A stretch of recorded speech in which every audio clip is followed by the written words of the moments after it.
दोस्तों, ये scientist for society की तरफ से जो नियमित व्याख्यान माला आयोजित की जा रही है, उसी की कड़ी में आज की कड़ी है। मैं देवाशीष हूँ आपके सामने। असल में ये जो माध्यम है, फेसबुक का माध्यम है, इससे मैं अभ्यस्त नहीं हूँ, लेकिन फिर भी सबसे बढ़िया जो चीज़ है, इस इतने सारे लोगों से जुड़ पा रहा हूँ, ये तो सबसे बड़ा चीज़ है ना। ये जो जुड़ पाना ना, ये हम लोग का मनुष्य होने का एक परिचय है ना। ये जुड़ाव हम लोग की ज़रूरत है ना, इसके बिना हम लोग रह नहीं सकते हैं ना। और यही जुड़ाव हम लोग को आज यहाँ तक लाया है, अच्छे समयों से, खराब समयों से, और यही हमें आगे ले जाएगा ना। ये जुड़ाव एक ऐसा चीज़ है जो मानव को मानव का परिचय देता है ना, उसका समाज। जहाँ तक साइंटिस्ट फॉर सोसाइटी की बात है,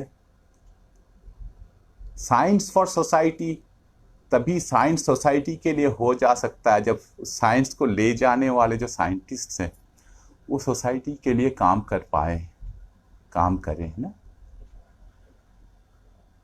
अगर कोई पूछे कि साइंस है किस लिए, तो सीधी सी बात होगी ना, हाँ, मानव कल्याण के लिए, दुनिया को बेहतर बनाने के लिए। सही, ऐसा ही है, लेकिन ऐसा नहीं भी है ना। साइंस जैसे एक असीम संभावनाओं से भरपूर है ना, लेकिन साथ साथ ही इसमें वो संभावना भी है, इसको बहुत तरह से इसका गलत इस्तेमाल किया जा सकता है, और गलत इस्तेमाल बहुत हो भी रहा है ना, हो भी रहा है। बहुत आयाम है इसके।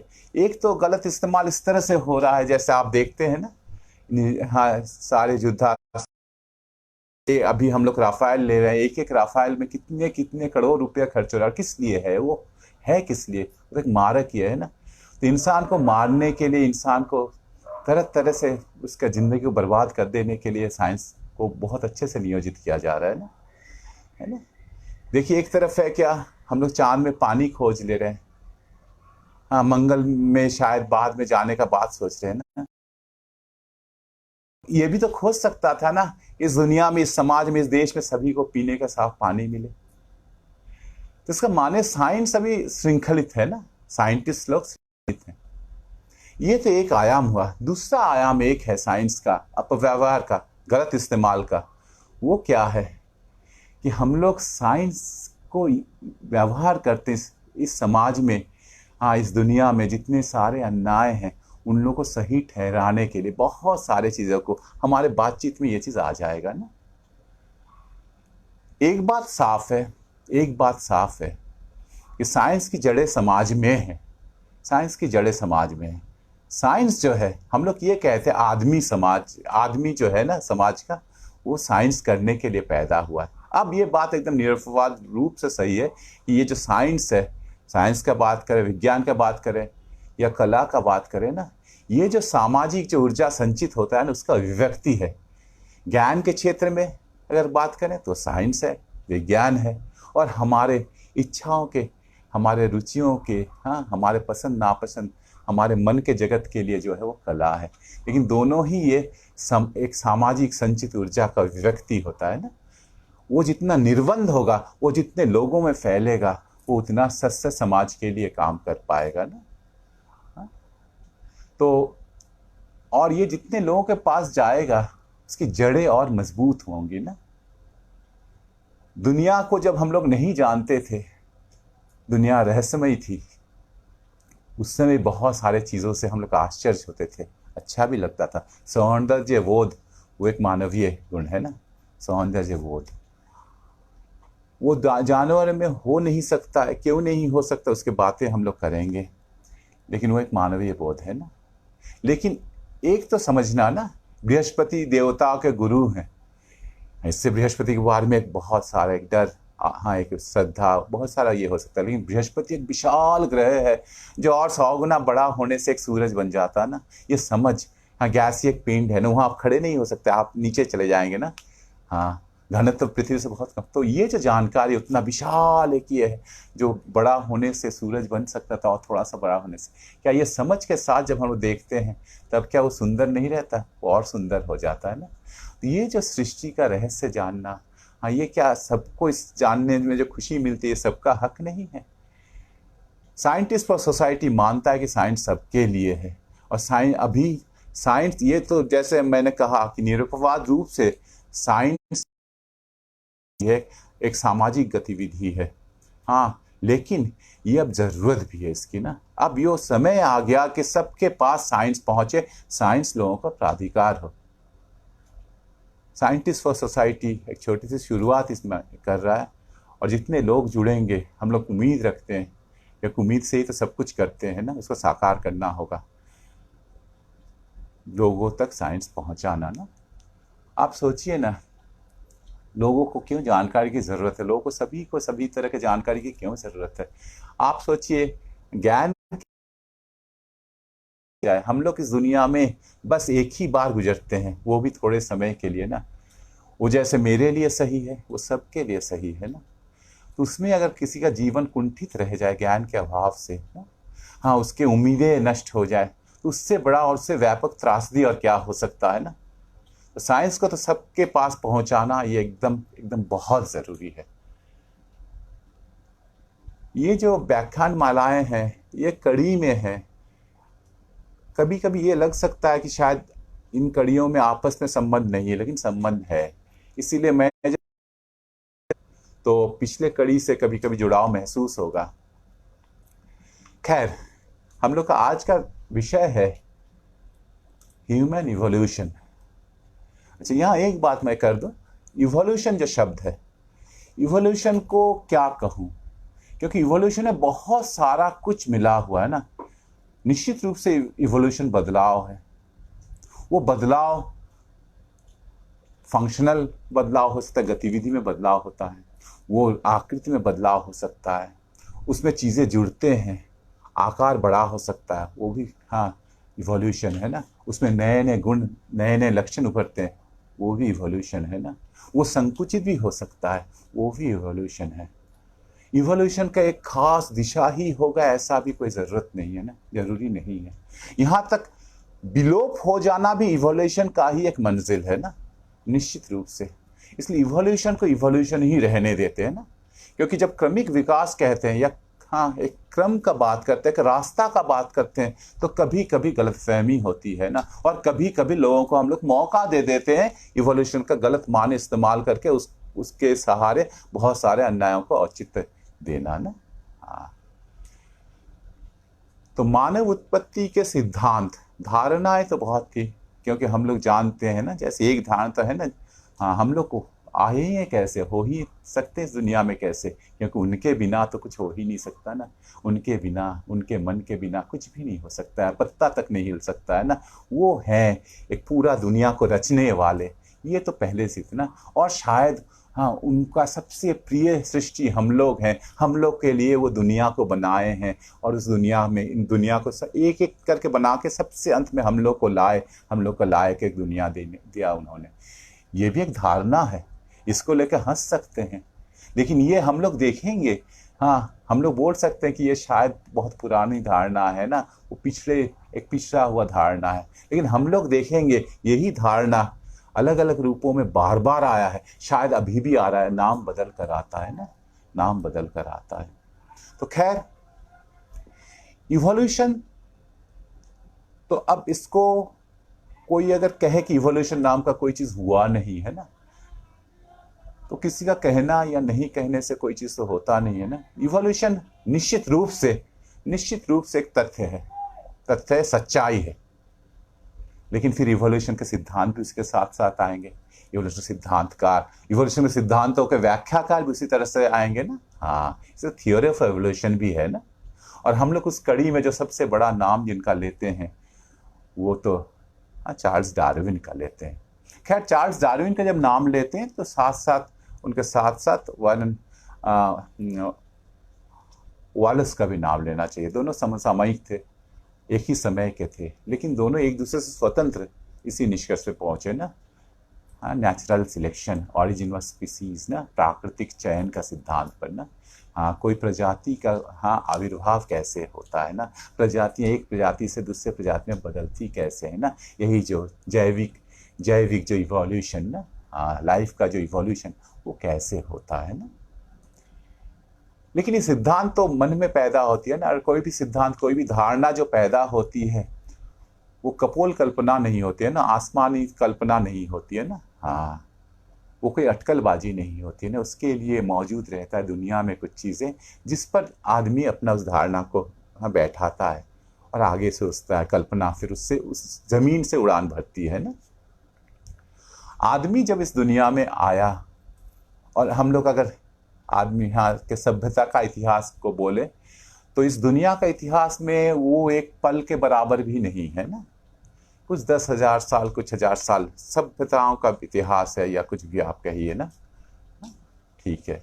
लेकिन उस इतिहास में अगर हम नजर डालें और उसका भी पीछे चले जाए ना, तो आदमी का आना इस दुनिया के खास तरह से बदल दिया ना। आदमी दुनिया बदल दिया। वो आदमी को एक विशेष स्थान नहीं देता है। हर प्राणी, क्योंकि ये पारस्परिक क्रिया प्रतिक्रिया होता है ना। कोई भी प्राणी आता है तो प्रकृति में ही वो प्राणी आता है। प्राणी आने से ना प्राणी आया, एक उसका आना हुआ, फिर उसमें बदलाव हुआ। हर एक प्राणी का आने से प्रकृति में भी बदलाव होती है ना। ये इंटरैक्शन एक बहुत ज़रूरी चीज़ है ना, ये जो चीज़ है ना, दोनों में इंटरैक्शन। तो लेकिन मनुष्य का जो इंटरैक्शन है एक खास तरह का इंटरैक्शन है ना। मनुष्य बहुत सारा बदलाव ला दिया ना, कितने सारे, जैसे सोचिए ना, हाँ, जंगली कुत्ता है, उसको आदमी पालतू बनाया है ना। उस कुत्ता में कितने तरह का बदलाव आ गया ना, तरह तरह के कुत्ते, जो शिकार करने में हमारे मदद करे, जो हमारे दोस्त के तरह हमारे साथ रहे। कुत्ता का ये जो स्वभाव में बदलाव, ऐसा कुत्ता तो पहले होता नहीं था। कुत्तों में ये स्वभाव के शुरू में ही ऐसा था नहीं, ऐसा नहीं रहा होगा ना। हाँ, आप खेत में जो फसल उगाए जाते हैं वो पहले तो जंगली प्रजाति के थे ना, सभी अलग तरह के थे ना। आदमी जब जानवर को पालतू बनाता है या कुछ बनाता है ना, तो कुछ भी उसका क्या पसंद है, क्या ज़रूरत है, वो तो अलग बात है ना। लेकिन जब वो पालतू बनाता है तो उसका किसी खास गुण के कारण, और वो चाहता है वो गुण उसमें हो, उसका प्रजनन के लिए वो सुविधाएं देता है, दूसरे तरह का गुण वाले को नेग्लेक्ट करता है। और धीरे धीरे क्या होता है, इन जानवरों को चूंकि एक संरक्षण मिलता है, इनका प्रजनन में एक संरक्षण मिलता है, तो उसकी पीढ़ियां आगे बढ़ पाती हैं। और कुछ बाद में हम लोग देखते हैं कि वो पीढ़ी फैल गई ना, दूसरी पीढ़ी हो सकता है विलुप्त भी हो जाए। तो आदमी एक तरह से चुनाव करता है ना। और ये चुनाव, इसको हम लोग प्राकृतिक चुनाव नहीं कहेंगे, इसको मानवीय चुनाव कह सकते हैं, या इसको कृत्रिम चुनाव कह सकते हैं ना। हाँ, ये कृत्रिम चुनाव का उदाहरण एकदम भरा पड़ा हुआ है ना। इसके लिए डार्विन की जरूरत नहीं थी, या कोई भी लोग जो भी पारखी आंख से इस दुनिया को देखना चाहता है वो देख सकता है। डार्विन भी देखे ना, और डार्विन ने जब देखा तब उन्हें लगा कि इस थोड़े से समय में जब आदमी चयन कर सकता है, खैर आदमी उस चयन में आदमी का कितना हस्तक्षेप है वो तो हम लोग कभी बात करेंगे।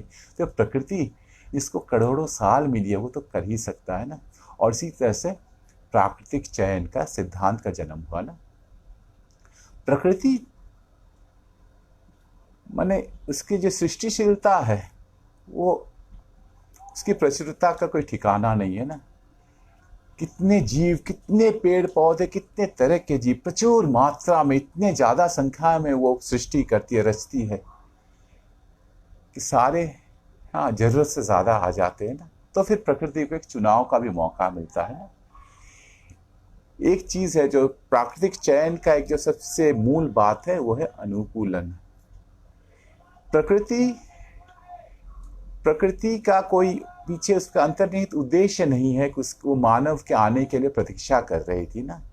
वो मानव के आने के लिए पावड़े बिछाकर प्रतीक्षा नहीं कर रही थी ना। हाँ, और मानव और सब जानवरों में एक तरह से एक ही है, कोई भी जीव प्रतिकूल परिस्थिति में रह नहीं सकता है ना। हाँ, वो जब तक अनुकूलित नहीं हो जाता, अनुकूलन, एडेप्टेशन में, हाँ, तो वो बहुत दिनों तक यहाँ रह नहीं सकता है। और ये अनुकूलन बहुत हद तक होता है, कमोबेश होता है। हम कुछ प्राणी कुछ अधिक दूर तक सफल होते हैं, रहते हैं।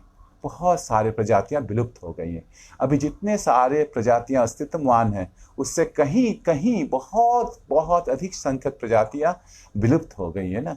जीवाश्मों का अगर अध्ययन करते हैं तो हम लोग को ये पता चलता है कि ऐसे बहुत सारे प्राणी, वो कैसे थे, क्या थे, जीवाश्मों के अध्ययन से हम लोग पता लगाते हैं ना। एक किताब की तरह हमें बताती है, ये प्रकृति हमें बताती है कि क्या है नहीं है ना। तो हम लोग जानते हैं कि बहुत सारे प्राणियाँ थी जो विनष्ट हो गई ना। तो डार्विन के अनुसार वो इसलिए विनष्ट हुई, जो ये जो परिवेश है, हाँ, वो प्राकृतिक परिवेश है, वो बदलता है। वो अलग अलग इलाकों में अलग अलग है इस दुनिया में, और हर इलाका में भी जो परिवेश है वो समय के साथ बदलता है। इसलिए जहाँ तक अनुकूलन की प्रक्रिया है वो कभी संपूर्ण तो हो ही नहीं सकता है, क्योंकि परिवेश हमेशा बदलती है। तो इस बदलते परिवेश में, हाँ, कोई जीव तभी टिक सकता है जब उसके बदलते परिवेश में अनुकूलन के लिए उसमें भी वो बदलाव आए। तो जीव में लेकिन ये चीज़ है ना, हर एक जीव में एक वैविध्य है, वैविध्य है, हाँ, वैविध्य है। वो एक जीव में भी बहुत सारे, मेरे दो हाथ भी अलग हैं, मेरे मेरे अंदर भी, हाँ, जो जीन का संरचना उसमें बहुत वैविध्य है। मेरे प्रजाति के जो सारे और लोग हैं उनका जीनों में वैविध्य है, और वो बदलते हैं।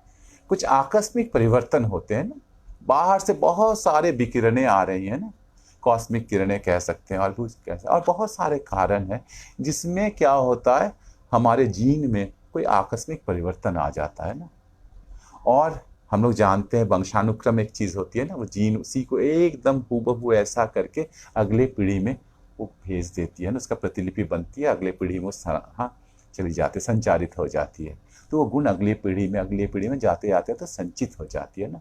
तो ये जो आकस्मिक परिवर्तन है, इसमें किसी का हाथ नहीं है, ये कोई दिशा में नहीं जाता, ये रैंडम है ना। हाँ, ये किसी भी तरह का हो सकता है। तो ये परिवर्तन प्रकृति को एक चुनाव के लिए भंडार, वैविध्य का भंडार देती है। ऐसा कोई परिवर्तन, हाँ, जो उस प्राणी का नए परिवेश में अनुकूलित होने के लिए सही है, तो प्राणी टिक जाता है, और वो प्राणी फिर अनुकूलित हो जाता है उस विशेषता को लेकर, उस नई विशेषता उसमें उभर कर आई, वो अनुकूलित हो जाता है। और हम लोग कहते हैं कि प्रकृति उस विशेष गुण वाले जीव को, उस विशेष गुण को चुन ली। और इसी तरह से ये प्रक्रिया लेकिन बहुत बहुत बहुत बहुत ही धीरे है ना। यहाँ हम लोग को थोड़ा सा समय का जो विस्तार है उसके बारे में थोड़ा सा सोचना चाहिए ना। हम लोग जानते हैं कि ये जो पृथ्वी है, सूरज के लगभग साथ ही साथ थोड़ा सा इधर उधर पैदा हुआ होगा। हम लोग जो अंदाज़ा लगाते हैं, हाँ, ये 450 करोड़ और 500 करोड़ साल पुरानी हो सकती, उसी के बीच में कुछ होगी ना। लेकिन इस पृथ्वी में इसके 450 करोड़ साल की ज़िंदगी या 500 करोड़ साल की ज़िंदगी के अधिकांश हिस्सा हम लोग अगर इसको मान लीजिए 450 करोड़ की या आयु वाली पृथ्वी को हम लोग माने, तो उसके लगभग 400 करोड़ साल पृथ्वी जीवन के लिए अनुकूल थी ही नहीं ना। बहुत गर्म थी, मौसम में बहुत गजब की थी, आंधी तूफान होता रहता था ना जीव के लिए। और उस समय अगर कोई बाहर से कोई देखता भी, शायद वो कभी सोच भी नहीं पाता इसमें जीवन की उत्पत्ति भी हो भी सकती थी ना। लेकिन जीवन आया ना, आज से 50 करोड़ साल पहले लगभग। हम लोग उसको उतना, मैं वैसा कोई विशेषज्ञ नहीं हूँ कि उस तरह से कहूँ, लेकिन लगभग 50 करोड़ साल पहले जीवन की उत्पत्ति हुई ना, एकदम प्रारंभिक जीवन ना। जब ऐसा, और हम लोग जब इस प्रारंभिक जीवन के साथ डार्विन का इवोल्यूशन का थियोरी को देखें, डार्विन खुद ही कहते हैं कि सोचो जरा सा ना, हाँ, ये जो सारी अभी ये पृथ्वी प्राणों से भरपूर है, विविध प्राणों से, तरह तरह के असीम सौंदर्य प्राणियों का ना, ये कभी एक आदिम कण होगा ना, जिसमें सबसे पहले प्राणों को फूंका गया ना, और वो फिर बदलता गया और फैलता गया, और तरह तरह के नए नए प्राणों का उद्भव हुआ। पृथ्वी उस समय तक, हाँ, अपने उस 400 करोड़ साल में 400 करोड़ बार सूरज के चारों तरफ वही नियम के अनुसार, गुरुत्वाकर्षण के नियम के अनुसार चक्कर काटती रही ना। और इधर सोचो, वो तुच्छ एक प्राण का कण, बहुत तुच्छ वो कण, उसमें हम लोग शायद प्राण को पहचान भी नहीं पाए। उसी से ही आज का जो ये सारा पृथ्वी है, प्राणों से भरपूर पृथ्वी, जो शायद हाँ आसपास में बहुत दूर दूर तक ऐसा ग्रह नहीं मिलेगा ना, वो आज ऐसा बन गया ना। तो एक अद्भुत ये प्राणों का ये जो धारणा है ना, ये अद्भुत गरिमा लिए हुए है ना, बहुत सुंदर है ना। तो ये चीज़ है प्राकृतिक चयन। तो प्राकृतिक चयन में प्रकृति चुनती है उन वैविध्यों से ना। वो वैविध्य जैसे मैंने कहा वो आकस्मिक परिवर्तनों के कारण होती है और वो धीरे धीरे संचारित होती है। तो मैं जो समय का बात कर रहा था, ये परिवर्तन होने में लाखों साल लगते हैं, करोड़ों साल भी लग सकते हैं ना।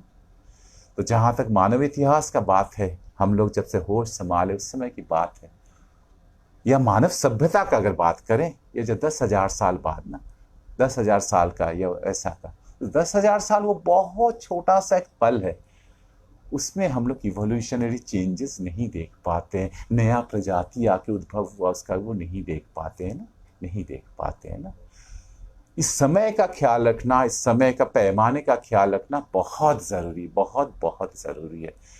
नहीं तो हम लोग को बहुत सारे गलतियों से हम लोग हाँ गलतियां कर सकते हैं, बहुत सारा गलतफहमी पैदा हो सकता है और बहुत समय ये गलतफहमियों को जानबूझकर लोगों के मन में डाल दिया जाता है ना, जो समय का अंदाज़ा ना।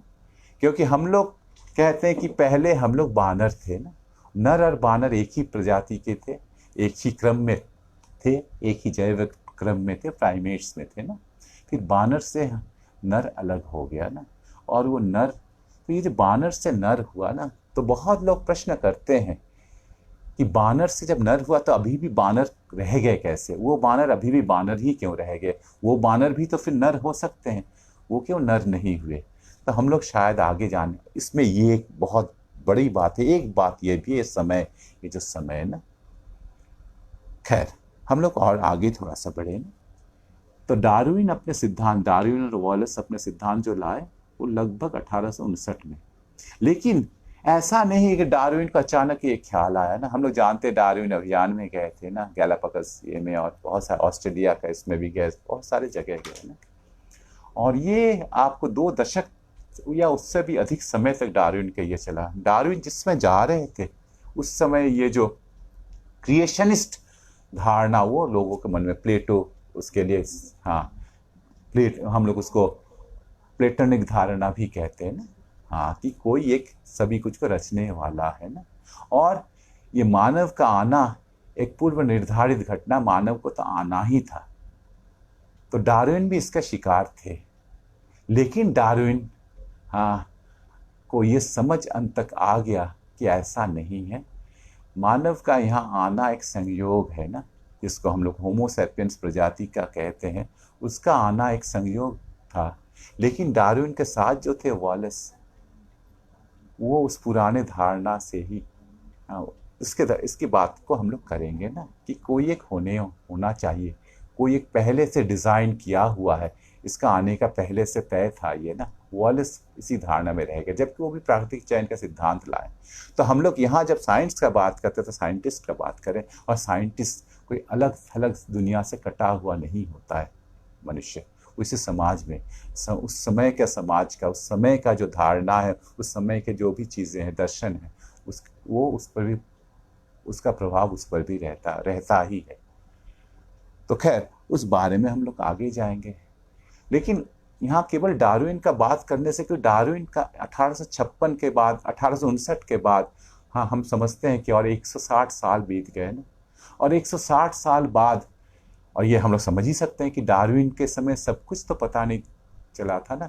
इसलिए डार्विन का जो सिद्धांत है ना, उस सिद्धांत में और बहुत सारे फेरबदल हुए, हम लोग को नया नया चीज़ पता चल गया। फेरबदल हुआ के माने हम गलत कह रहे हैं, फेरबदल कहना नहीं चाहिए। प्राकृतिक चयन तो एक स्थापित सच्चाई है, लेकिन केवल प्राकृतिक चयन ही इवोल्यूशन के सारा कुछ को नहीं बता पाता है। इस कड़ी में बहुत सारे और भी नाम आते हैं ना, जैसे मैं कुछ नामों को पढ़ रहा हूं।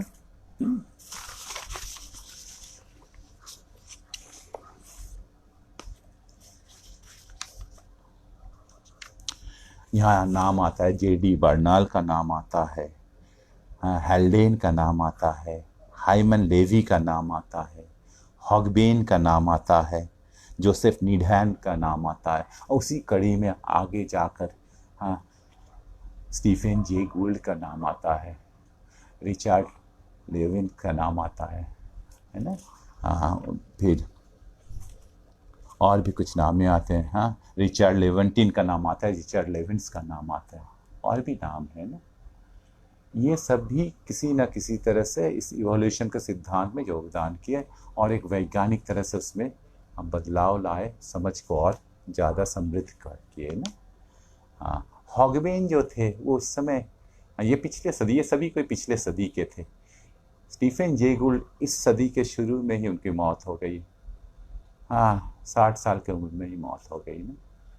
लेकिन ये अपने समय में ये सारे लोग गजब के सृष्टिशील थे ना।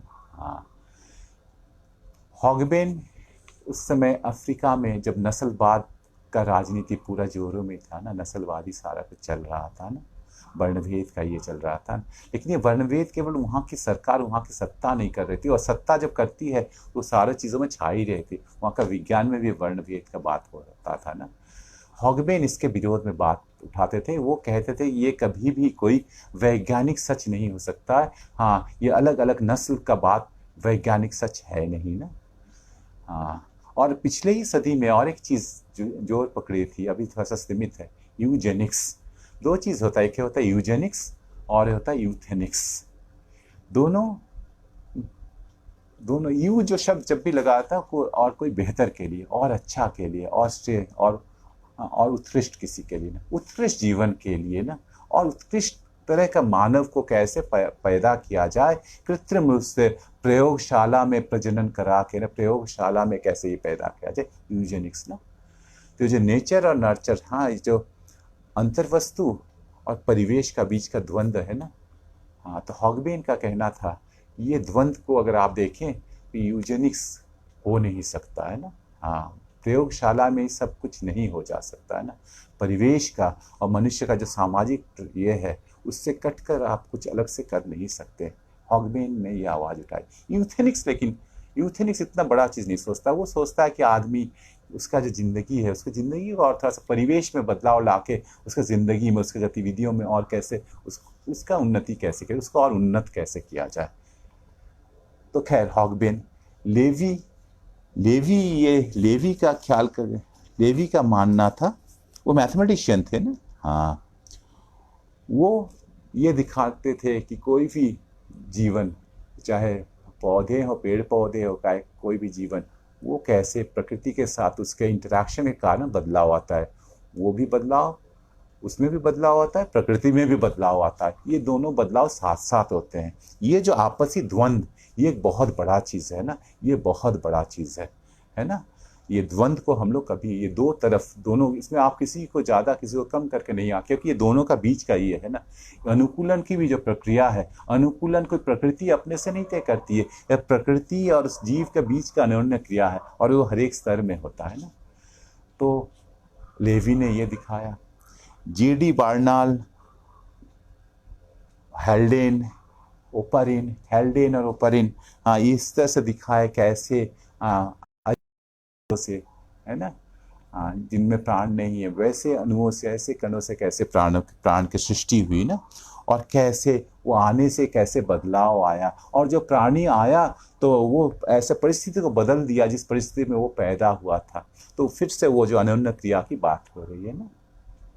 और इसी कड़ी में आगे आते हैं स्टीफन जे गोल्ड, रिचर्ड लेवेंटिन, हाँ रिचर्ड लेविन्स, ये लोग आते हैं, उनकी बातें फिर मैं आगे करूँगा ना। तो प्राकृतिक चयन को लेकर हम लोग चलेंगे और हम लोग देखेंगे कि प्राकृतिक चयन से हम लोग इवोल्यूशन के बारे में हाँ क्या क्या समझ सकते हैं, कैसे अभी जो पृथ्वी का जीवन का वैविध्य है और इसकी जो गति है उसको हम लोग, इसके प्रकृति को कैसे जान सकते हैं, खास करके मानव का ये यात्रा है, मानव का जो इवोल्यूशन का यात्रा है उसको समझने में ये कैसे मदद करता है और इसकी सीमितताएं क्या क्या है ना। हाँ तो लगभग आज से 20 करोड़ साल पहले, 20 करोड़ साल पहले वो दुनिया जो थी ना, उस समय दुनिया में हम लोग तो निश्चित रूप से नहीं थे, हम लोग तो बहुत बाद के थे ना, लेकिन उस समय स्तन्यपायी जीव आ गई थी, और स्तन्यपायी जीवों से जो पहले जो जीव आए थे, सरीसृप, हाँ रेप्टाइल्स, साथ साथ इस दुनिया में ये लोग बहुत दिनों तक रहे ना, करीब करीब ये लोग क्या कहा जाए 10 करोड़ साल लगभग साथ साथ रहे ये लोग, सरीसृप और ये लोग ना साथ साथ। और वो जो समय था ना, उस समय को अगर देखा जाए, उस समय जो स्तनपायी जो जीव थे, जो हमारे पूर्वज कह सकते, जिससे हम लोग आए थे, और इन सरीसृप डायनासोर्स जो थे, उस समय डायनासोर्स का जमाना था ना, विशाल काय ना, हाँ हिंस्र, उसके सामने हम लोग का क्या बिसात ना। वो पूरा दुनिया में, दुनिया का इस प्रकृति का हर जर्रे में, हाँ उड़ने वाले, हाँ ये डायनासोर, तैरने वाले डायनासोर, पृथ्वी में चलने वाले डायनासोर, विशाल काय ना, कई मंजिला ऊंचा ना, उसमें ऐसे भी डायनासोर रहे होंगे जो बहुत चित्र होंगे, जो 2 पैरों पर खड़े हो सकते हैं, जिनका सामने का दोनों पैर छोटा है, उससे पकड़ सकते हैं हाथों के तरह, हाथों से पकड़ सकते हैं। और वो हो सकता है उस समय हम लोग का जो स्तनपायी पूर्वज थे, जो छोटे छोटे थे, उन लोग को वो लोग भोजन के रूप में भी व्यवहार किए। तो हम लोग का बहुत खतरा था उस समय, हम लोग माने हम लोग का पूर्वजों का। और अगर उस समय जो स्तनपायी थे और उस समय जो रेप्टाइल्स थे, अगर कोई कहा जाए कि कौन ज़्यादा विकसित था, तो निश्चित रूप से, निर्विवाद रूप से डायनासोर हमसे कहीं अधिक विकसित थे ना। अगर चयन का बात होता, प्रकृति उन लोग को ही उस समय चुन के रखी थी ना, बेहतर रूप से चुन के रखी थी। स्तनपाइयों का जीवन उसमें खतरों से भरपूर था ना, बहुत छोटे छोटे थे, आप कह सकते हैं छोटे छोटे चूहों की तरह, पेड़ में चढ़ सकते थे चूहे छुछुंदर की तरह। उस समय का उस स्तनपायी को देखकर कोई कह ही नहीं सकता था उससे हम लोग का तरह कोई जीव बाद में कभी आ भी सकता है ना। लेकिन यहाँ एक चीज हुआ जो फिर केवल प्राकृतिक चयन का सिद्धांत के साथ और कुछ चीज को जोड़ता है, वो है संयोग, आकस्मिकता। बहुत सारे आकस्मिकता इस प्रकृति में होती हैं जिस पर कोई हाथ नहीं है। उसमें एक बहुत गजब का विपर्जय आया ना। ठीक क्या हुआ, ये लगभग 6.5 करोड़ साल पहले की बात है ना, 6.5 करोड़ साल पहले की बात है, 65 मिलियन ईयर्स के पहले की बात है। उस समय कुछ एक बहुत भीषण कुछ हुआ होगा ना। अब वो हम लोग नहीं जानते कि वो विशाल उल्का पिंड आकर पृथ्वी से टकरा गया कि नहीं। हम लोग ये नहीं जानते हैं कि कोई बहुत बड़ा सुपरनोवा का विस्फोट हुआ था कि नहीं आसपास माने कोई मान लीजिए कि 20-30 प्रकाश वर्ष दूर ऐसा कुछ हुआ भी होगा। ठीक क्या हुआ नहीं जानते हैं, उसका प्रचंड विकिरण या कुछ भी वो आया होगा ना। और वो जब आया, हाँ, तो वो सारा जो आसमान का जो हमारे हवा में जो नाइट्रोजन है ना, उसको पूरे को नाइट्रोजन का ऑक्साइड में बदल दिया ना। और नाइट्रोजन ऑक्साइड जब बदल, ऑक्सीजन जब बहुत कम हो गया, तो ओजोन का परत भी नष्ट हो गया। ओजोन का परत जब भी नष्ट हो गया, तो जो परावैंगनिक किरण, हाँ, जिससे हम लोग इस ओजोन का परत के कारण बहुत सुरक्षित हैं, परावैंगनिक किरण, ये अटकल नहीं कह सकते, ऐसा हम लोग को ये संयोग लगता है कि ऐसा कुछ हुआ होगा। तो वो परावैंगनिक किरण निर्बाध और इतना अधिक मात्रा में आया को प्राणों को एकदम जला भुना के खत्म कर दिया ना। और उसमें ना केवल डायनासोर सीधा सीधे खत्म हुए, डायनासोर हो सकता खत्म भी हो गए, और हो सकता है डायनासोर जिन जानवरों को खाते थे उसमें से उनका भोजन भी बहुत हद तक खत्म हो गया। वो एक महाविनाश का दौर था। उसके पहले एक महाविनाश का दौर आज से 25 करोड़ साल पहले हुआ था, हाँ, जो एक बहुत बड़ा, बहुत सारे प्रजातियां विनष्ट हो गई थी। लेकिन ये जो हम लोग के लिए जो अभी प्रासंगिक है, वो उस 6.5 करोड़ साल पहले का महाविनाश, डायनासोर विलुप्त हो गए। हम लोग जब अभी डायनासोर की बात करते हैं, हाँ, इसमें जब हम लोग डार्विन का थ्योरी का बात करते हैं, जो एक बहुत ही पॉपुलर बात है, सर्वाइवल ऑफ द फिटेस्ट, जो सबसे योग्य है वो टिका हुआ रहता है। तो हम लोग जब इसको बहुत ही एक भोड़े तरह से लेते हैं, गहराई में नहीं जाते हैं, तो हम लोग ये कह ही सकते हैं कि डायनासोर बहुत पिछड़े प्रजाति के थे। उतने विशालकाय होने से क्या होता है, डायनासोर बहुत पिछड़े होंगे इसलिए अब तो रहे नहीं, मानव उससे जरूर बहुत विकसित रहा होगा इसलिए अब ये टिका। ये बात सरासर गलत है, ये बात सरासर गलत है। और अगर उस समय डायनासोर विनष्ट नहीं होते, विलुप्त नहीं होते, तो शायद ये जो स्तनपाइयों का जो इवोल्यूशनरी यात्रा आगे की वो अलग हो जाती। और ये हम लोग कह सकते हैं कैसा हो ही जाता कि मानव नाम का कोई प्राणी इस दुनिया में आ ही नहीं पाता। तो डायनासोर जब विलुप्त हो गए, डायनासोर थे तो हम लोग उन लोग से छुपने के लिए क्या करते थे, पेड़ों में छुप जाते थे, पेड़ों में चढ़कर। वृक्षचारी हो गया था उस समय का जो स्तन्यपायी था, जो चूहे जैसे, छुछुंदर जैसे स्तन्यपायी, रोएदार, वो पेड़ों में छुपा हुआ रहता, पेड़ों का जिंदगी उसको वो आदी हो गया था ना। और निश्चित रूप से वो महाविनाश के दौर में ऐसे बहुत सारे स्तन्यपायी बच गए होंगे ना, जो करोड़ों साल इस पृथ्वी में रहे ना, वृक्षों में रहे, वृक्षों में रहते रहते वो वृक्षों के जिंदगी में, वृक्षचारी जिंदगी में अपने को वो ढल गए, अनुकूलित हो गए, उनमें बहुत सारे विशेषताएं उभरती गई, प्राकृतिक चयन होता गया। लेकिन फिर से आप सोचिए कितना दिनों का, 6.5 करोड़ साल पहले से लेकर आप समझ जाइए, हमारे जो पूर्वज है, जो मानव के पूर्वज हैं, वो 2 करोड़ साल पहले लगभग आया। तो इस बीच में 4.5 करोड़ साल का विशाल विशाल काल का अंतराल है। फिर हम फिर से याद दिलाते हैं, मानव जिस समय जातियां पूरा दुनिया में फैली, वो बहुत पहले की बात नहीं ना, वो करीब करीब 1 लाख साल पहले की बात है। तो 4.5 करोड़ साल के सामने 1 लाख साल कुछ भी नहीं है। वो 4.5 करोड़ साल तक बहुत सारे स्तन्यपायी, उनका इवोल्यूशनरी यात्रा चलता रहा। उसमें से हम लोग ये नहीं जानते, सभी एक साथ धरती पर नहीं उतर आए। हमारे पूर्वजों का धरती पर उतरने के पहले और भी कुछ जीव पहले उतरने को किसी कारण से बाध्य हुए, है ना। वो जब उतर आए तो फिर 2 नए स्तन्यपायी का जो नया क्रम बन गया ना, जिसको हम लोग एक मांसाशी जीवों का कहते हैं, कार्निवोरा, और दूसरा उंगुलेट्स, खूरधारी ना। वो लोग भी जब आए थे, वो लोग वृक्ष में रहने को आदी थे ना, जमीन में रहने के लिए लायक नहीं थे। तो फिर बहुत सारे खत्म हो गए, और फिर उस नए परिवेश में, नए जिंदगी में ढलने में प्राकृतिक चयन काम किया। करोड़ों साल का समय जो मिला ना, तो उनमें विशेषताएं उभर कर आई, जो विशेषताएं उन्हें उसके लायक बनाने की, वो जो था वो हमलावर भी थे उसमें, मांसाशी, बचने के लिए भी, बाकी खूरधारियों को बचने के लिए, तो हमला के लिए जो विशेषताएं, बचाव के लिए जो विशेषताएं, वो उभर कर आई ना। खुर निकल आया, सिंह निकल आया ना। सूंघना बहुत ज़रूरी है, रात के अंधेरे में कैसे पता चलेगा, बचने के लिए घ्राण शक्ति बहुत तेज होना चाहिए। तो नाक का उघार जो है बहुत बड़ा हो गया ना। ताकत और बड़ा, वो ताकत का ये दुनिया था, दिमाग का उतना ज़्यादा जरूरत था, ताकत का ज़रूरत था ना। दांत निकल आए ना, क्लॉज आए, फैंग्स आए ना, पंजे बहुत विकसित हो गए ना, और उन लोग का राज चलता रहा ना। फिर आज से 2 करोड़ साल पहले फिर कुछ हुआ होगा।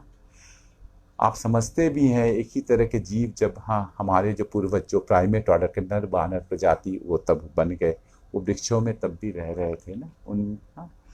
उनको आसानी से भोजन मिल जाता था, पेड़ों का फल, उसको खोजना, उसके लिए मार काट की जरूरत नहीं पड़ती थी ना। तो इसके लिए उसके अंग, ये सब अंग, उसके दांत बहुत बड़े बड़े नहीं हैं, उसके हाथ पंजे नहीं है उतने बड़े बड़े, उसके हाथ पैर उतने बड़े भी नहीं, लेकिन वो लोग बहुत चालाक थे और धूर्त थे। वो धूर्तता तो वो लोग पहले से वो आ गई थी ना, वो पहले से आ गई थी, जब डायनासोर से वो लोग छुपना सीखे थे ना। दिमाग को, ये जो भी अंग थे, बहुत विशेष अंग नहीं थे, लेकिन वो लोग और कुशल होते गए, और उस कुशलता को नियंत्रण करने के लिए जो दिमाग है वो भी बढ़ता भी गया। आंख बहुत पैने, निगाह तेज निगाह के हो गए, बहुत दूर नहीं, लेकिन उस झुरमुट में, उस झाड़ियों में बीच में देखना, बारीकी से देख पाना, ये चीज़ उन लोगों में विकसित हो गया। तो हमारा पूर्वज जब आज से 2 करोड़ साल पहले जमीन में उतरा, क्यों उतरा होगा? क्योंकि ये जो जंगल है, जहाँ से ये जो पेड़ पौधे थे वो कम हो गए थे, सारे इलाका एक तरह से उस जानवरों का उपनिवेश बन गया था। और एक चीज़ हुआ है उस समय, एक हिमयुग आया था उसके समय ना, और बहुत सारे जंगल उसमें उजड़ गए। तो रहने का आवास जब कम हो गया तो बहुत सारा प्रांत तो उसमें विनष्ट हुआ। और वो जंगल के बदले अब बड़े बड़े घास के जंगल उभर के आए, पूरा परिवेश बदल गया। बहुत सारे जानवर उसमें नीचे उतरने को बाध्य हुए, उसमें हमारा पूर्वज भी था ना, वो आया। और ये भी बात सही है, हम समझते हैं उसके पास कुछ नहीं थे ना, हमला के कुछ ये थे ना, कुछ कोई विशेषताएं नहीं थी ना वो, लेकिन आया, उसकी इसी में रहना था। बहुत सारे लोग, तो लोग कह रहा हूं मैं अब, क्योंकि अब मानव का बात करें ना, हमारे पूर्वज लोग कह रहा हूं, बहुत सारे लोग भी उसमें विनष्ट हो गए अगर लोग उन्हें कहे ना, लेकिन कुछ रह गए ना। और ये भी बात सही है, क्योंकि हम लोग जानते हैं कि हम लोग पैर पर खड़ा होते हैं ना, हम लोग के पास चार पैर नहीं है, या यूं कहें कि सामने वाला पैर, हाँ, वो हाथों में बदल गया ना। उसका दृष्टि बहुत प्रखर था, घ्राण शक्ति बहुत दूर तक नहीं जाती थी, लेकिन चीजों का महकों को अलग करने का ये बहुत ही था, बहुत सूक्ष्म थे, सारी चीज बहुत सूक्ष्म है। हाँ, उसका सामने का जो तो पैर वो, हाँ, फ्री हो गए, हाथ बन गए वो ना, हाथ के तरह। हाँ, जो हमारे जो बानर प्रजाति के वन मानुष या वो लोग भी हाथ के तरह इस्तेमाल करता था उसको, वो लोग भी खाना खाने के फलों को पकड़ता है, वो लोग भी लाठी पकड़ सकता है, लेकिन ये हाथ अब खाली हो गया। यहाँ जो नीचे उतरा उन लोग का, यह हाथ मुक्त हो गया। हाथ जब मुक्त हो गया, शरीर का पूरा भार पैर पर पड़ा, जिसमें पैर के अब, और हम लोग का जो ये हाथ गजब का हाथ है ना, गजब का हाथ है, बंदरों के भी थे, लेकिन वो प्राकृतिक चयन, धीरे धीरे हम लोग हाथों का जैसे इस्तेमाल करने लगे तो हाथ भी उसके लायक बन गया, माने ऐसा हाथ ऐसा हो गया, ये हमारा ये पंजा ऐसा हो गया इस तरह का, जिसमें चार उंगली एक तरफ है, अंगूठा एक दूसरे तरफ है, हाँ, जो पकड़ सकता है चीज़ों को और बेहतर रूप से और कुशल रूप से पकड़ सकता है ना, ये बन गया उसका ना।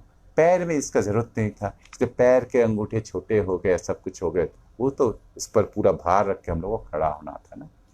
हाथ जब मुक्त हो गया, अब दांत के उतने जरूरत नहीं है, जबड़े के उतना जरूरत नहीं है ना, तो जबड़ा भी अब उतने बड़े बड़े जबड़ा समय के साथ साथ, फिर हम बात कर रहे हैं, हम लोग को भी काफी समय मिला, 2 करोड़ साल पहले लगभग, अगर हम, हाँ, तो उसके बाद हम लोग फिर फैले हैं, होमोसैपियंस प्रजाति फैला है 1 लाख साल पहले ना, है ना। हाँ, अफ्रीका से सब कुछ फैला, अफ्रीका में ये प्रजाति कुछ 2.5 लाख साल 2.5 लाख साल पहले वहाँ थी, और 1 लाख साल पहले वहाँ से निकली है। तो ये जो हमारे पूर्वजों को भी, उसको भी इवोल्यूशन के यात्रा में बहुत समय मिला, बदलाव आया। तो हाथ जब मुक्त हुआ ना, तो दांत के बहुत सारे काम अब हाथ से हो जा रहे हैं ना, पकड़ने का काम, फाड़ने का काम, नोचने का काम, ये सब हाथ कर रहा है जो दांत कर रहा था ना।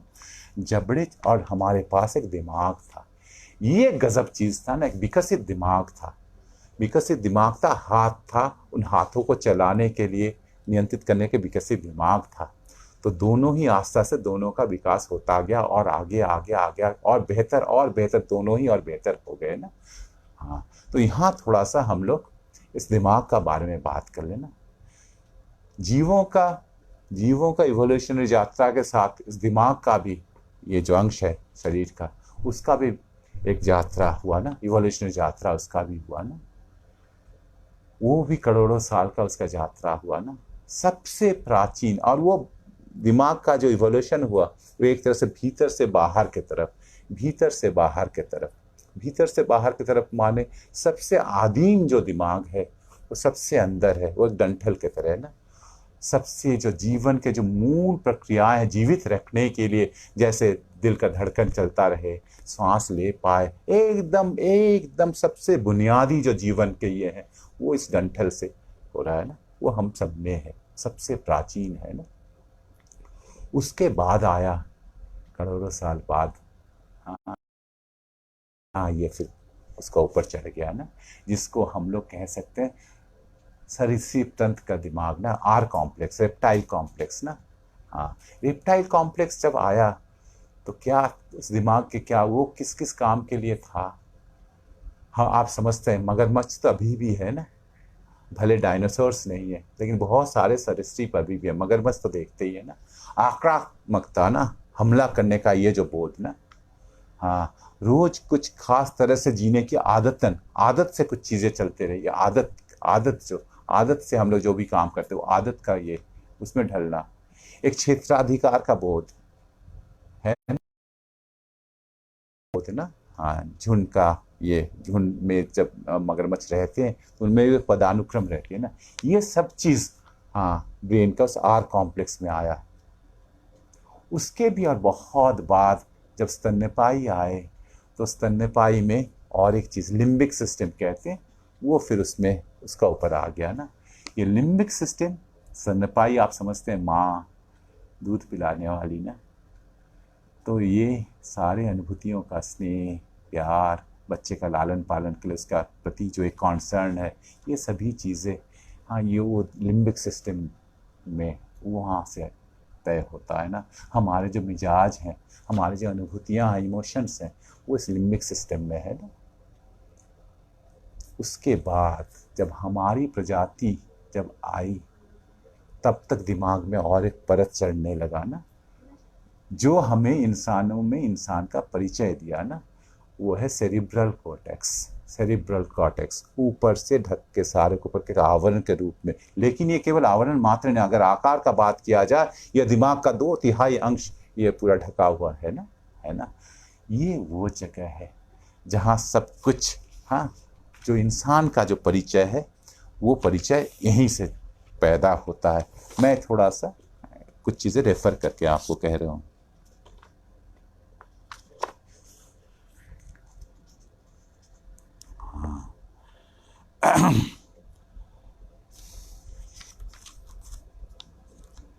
ये वो जगह है जहाँ सबसे पहले एक सहज बोध, जिसको कहते हैं इंट्यूशन कहते हैं ना, इंट्यूशन वहीं सेरिब्रल कॉर्टेक्स में पैदा होता है।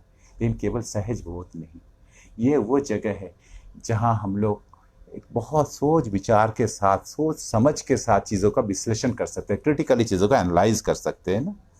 हाँ, यही है वो जगह जहाँ आइडिया, तरह तरह के धारणाएं जन्म लेती हैं ना। यही वो जगह है जहाँ प्रेरणाएं जन्म लेती हैं ना।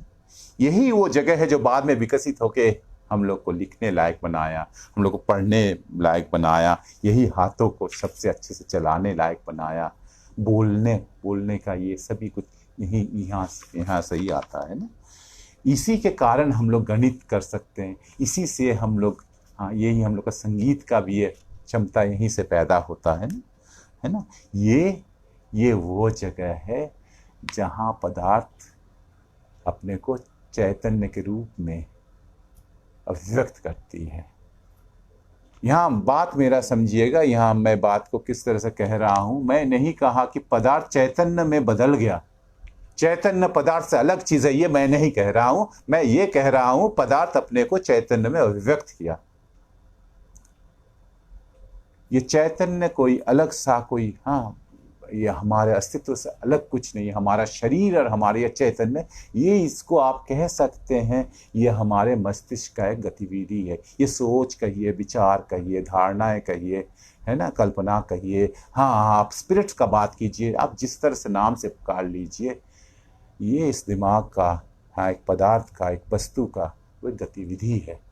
तो ये वो सेरिब्रल कॉर्टेक्स वो जगह है जहाँ चेतना जहाँ वस्तु चेतना का रूप लेती है, वो चलते फिरते कण, वो जो न्यूरल जो कनेक्शंस है, चेतना पैदा करती है ना। और ये चेतना ही है जो सचेतन रूप से कुछ कर पाना, ये जो क्षमता है सेरिब्रल कॉर्टेक्स में ना। तो इंसान जब धरती में उतरा, उसका सेरिब्रल कॉर्टेक्स उसके साथ बना था, और वो भी इवोल्यूशनरी यात्रा में उसका साथ आगे बढ़ा ना।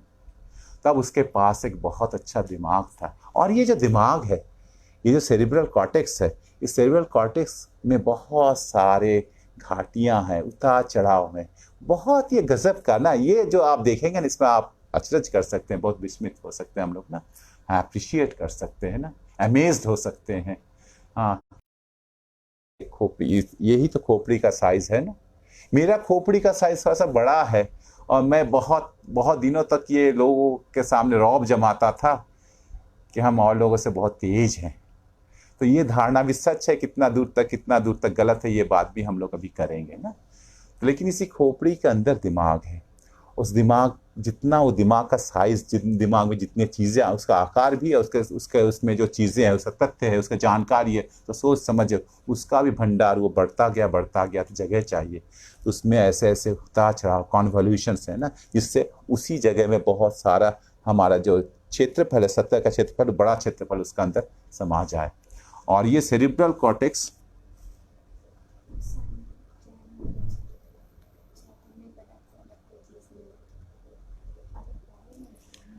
खैर हाँ, यहाँ एक बात आई, हम इन सब बातों को बाद में करेंगे। संजीव जैन कह रहे हैं कि चैतन्य पदार्थ से अलग कोई चीज नहीं है। हाँ एकदम, मैं भी तो यही कहा कि चैतन्य पदार्थ से कोई अलग चीज नहीं है।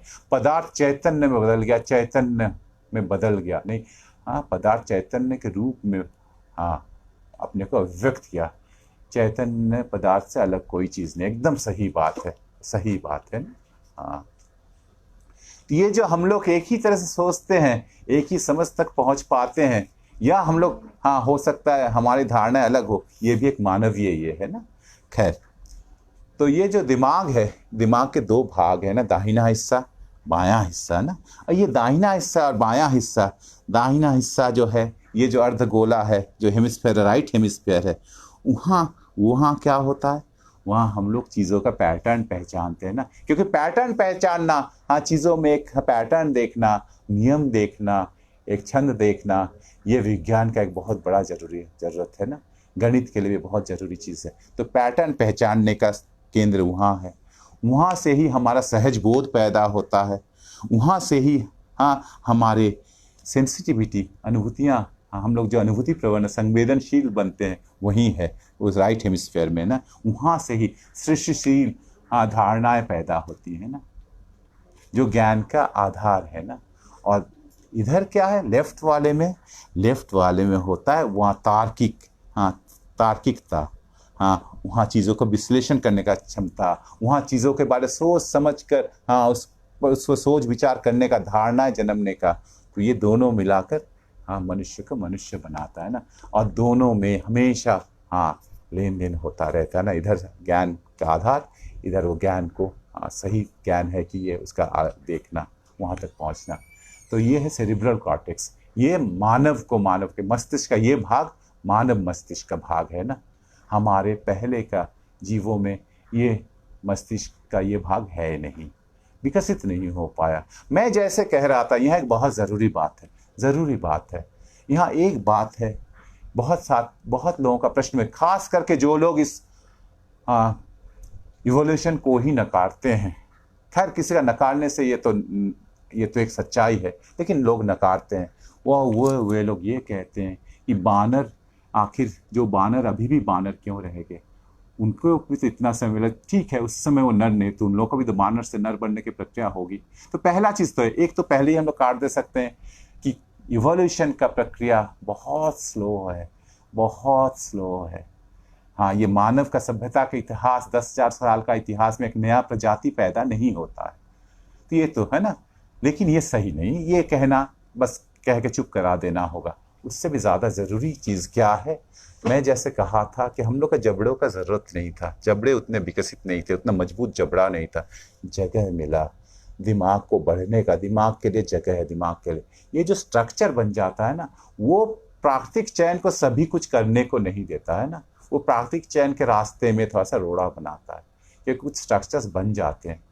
हाँ, वो स्ट्रक्चर्स कभी कभी, जैसे जो उतर आए थे हमारे पहले, जो मांसाशी हो गए, हाँ जो खुरधारी हो गए, है ना, हिरन, गाय, भैंस, ये सारे जो वो लोग हो गए, शेर, कुत्ता, बिल्ली, ये जो लोग हो गए, इन लोग में शारीरिक विशेषता आ गई थी, बड़ा जबड़ा। इन लोग का दिमाग का वो विशेषता, ये नए, अगर उन लोग में प्राकृतिक चयन के कारण दिमाग में कुछ बदलाव आ भी रहा है तो उसके लिए वो बाधक है, वो नहीं हो पाया।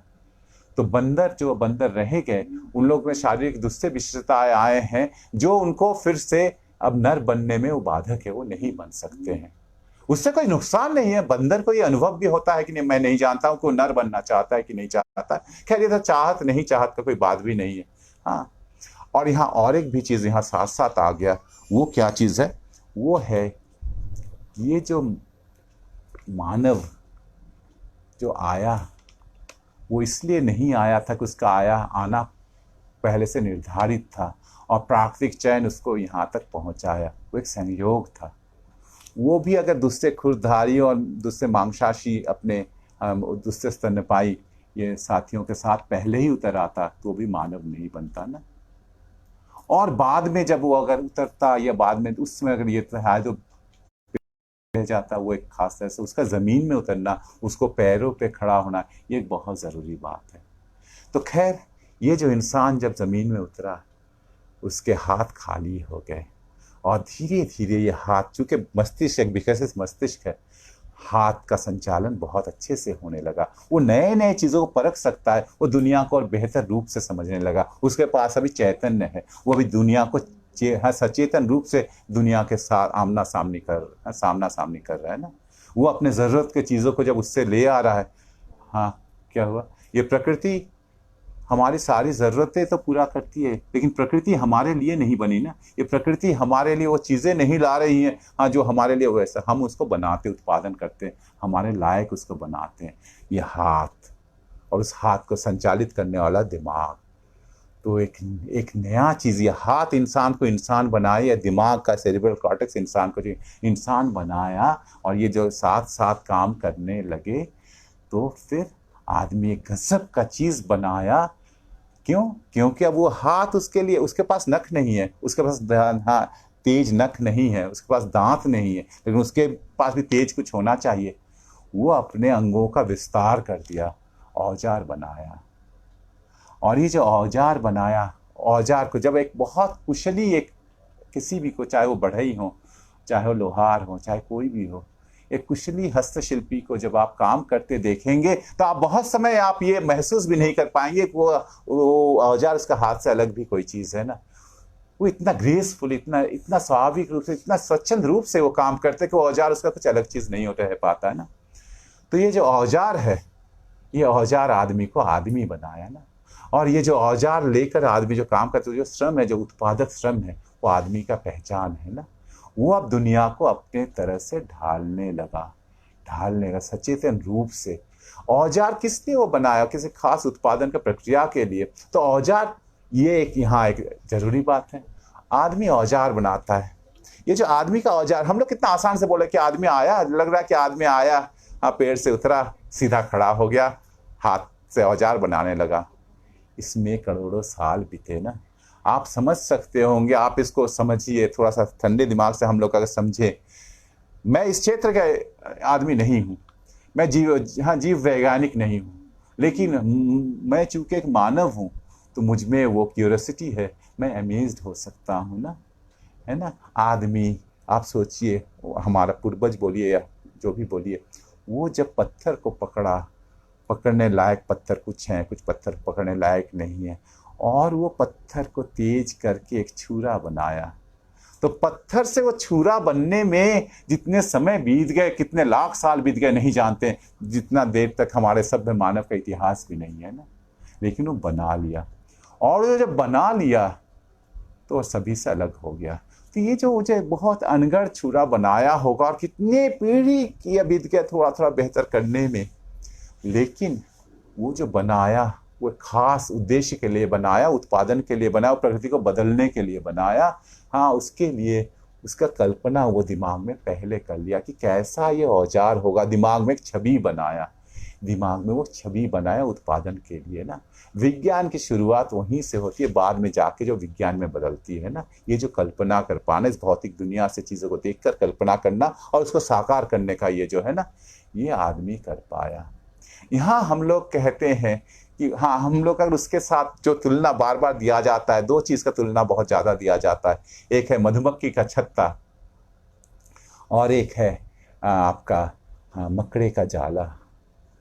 मधुमक्खी का छत्ता, हाँ, कोई भी, ये फिर एक ऐसा चीज़ है ना, हाँ, जो देख के हम लोग अचरज कर सकते हैं ना, गजब की चीज़ है ना।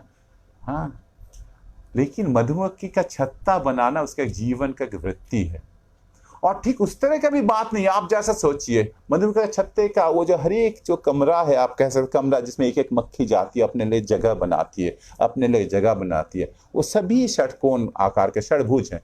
षडभुज, सभी षडभुज, सभी षडभुज, सभी षडभुज, कैसे ये बना लेता है ना। लेकिन आप कभी देखें जब साबुन के बहुत सारे बुलबुले या फेन जब होते हैं, आप देखें वो बुलबुले जब एक क्लस्टर में रहते हैं, आकार कैसा होता है? वो हेक्सागोनल होता है। वो प्रेशर के फोर्सेस और सरफेस टेंशन के फोर्सेस काम कर रहे हैं। आप कभी देखें हैं, हाँ, जब मिट्टी सूखता है, कीचड़ था, मिट्टी का ऊपर का परत सूख रहा है, उसमें बहुत सारे पपड़ियां आ जाती हैं, वो कैसे आकार के होते हैं आप देखें? वो वैसे आकार के होते हैं ना। तो हर एक मधुमक्खी जाके अपना जगह लेना चाह रहा है, अपना वृत्त को और बड़ा करना चाह रहा है। वो वृत्त का एक क्लोज पैकिंग होगा, उसमें जो आकार बनेगा वो हेक्सागन बनेगा ही बनेगा। वो हेक्सागन बनता है ना, इसमें जियोमेट्री के नियम काम करते हैं।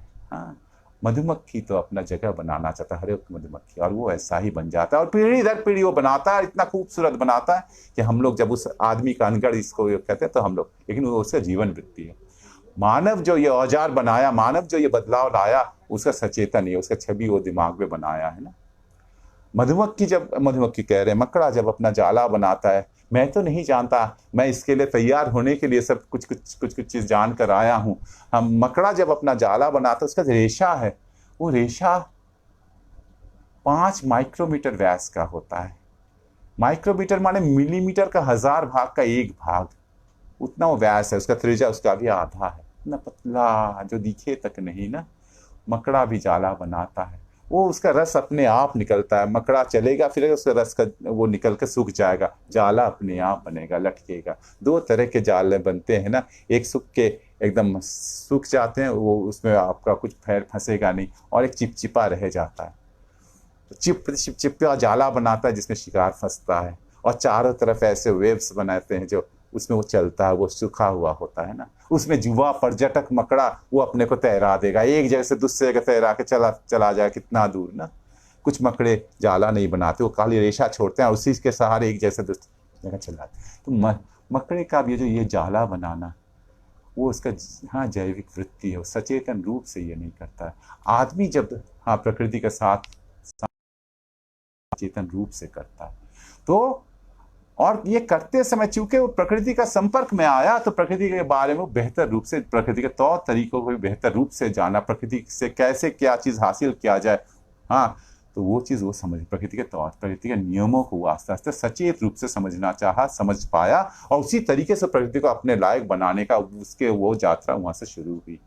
और स्वाभाविक रूप से हम लोग जिन लोगों से साथ रहते थे पेड़ों में, वो भी झुंड में रहते थे, तो झुंड में रहने का आदत तो हम लोग की थी, झुंड में, समूह में रहने का आदत।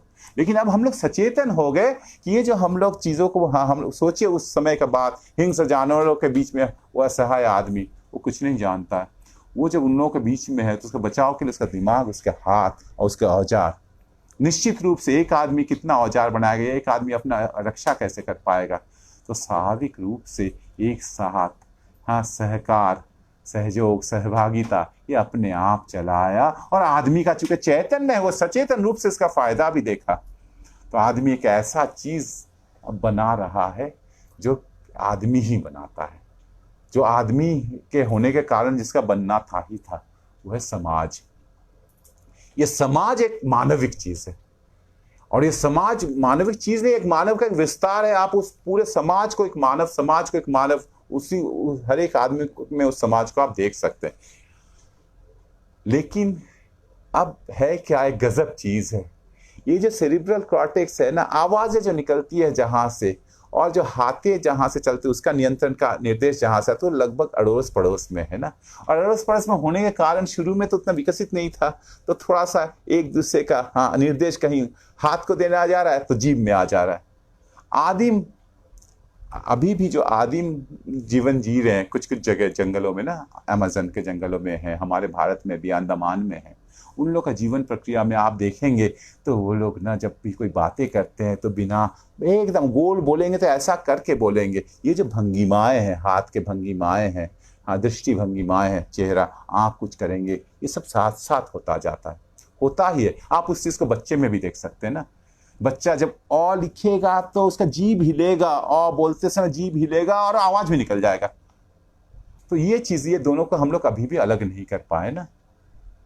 तो हाथों का जैसे जैसे विकास होने लगा तो ये स्वर यंत्र भी विकसित होने लगे, आवाजें निकलने लगे, और उस आवाज का अर्थ वो आवाज को पहचानने लगा, कौन आवाज कैसे निकल रहा। तो आवाज जब एक, हाँ, उसका आवाज का बोध होने लगा, और वो आवाज से वो एक दूसरे के साथ एक तरह से अपने जरूरतों की बातें कर सकते। बात तो उस तरह से नहीं करना चाहिए, ऐसे है ना। और धीरे धीरे बोली का विकास, स्पीच, और वो उसे स्पीच अब उसको सामाजिक बनाने का, लोगों को जोड़ने का एक नया ये बन गया, वो और अधिक उसको सामाजिक बना दिया ना।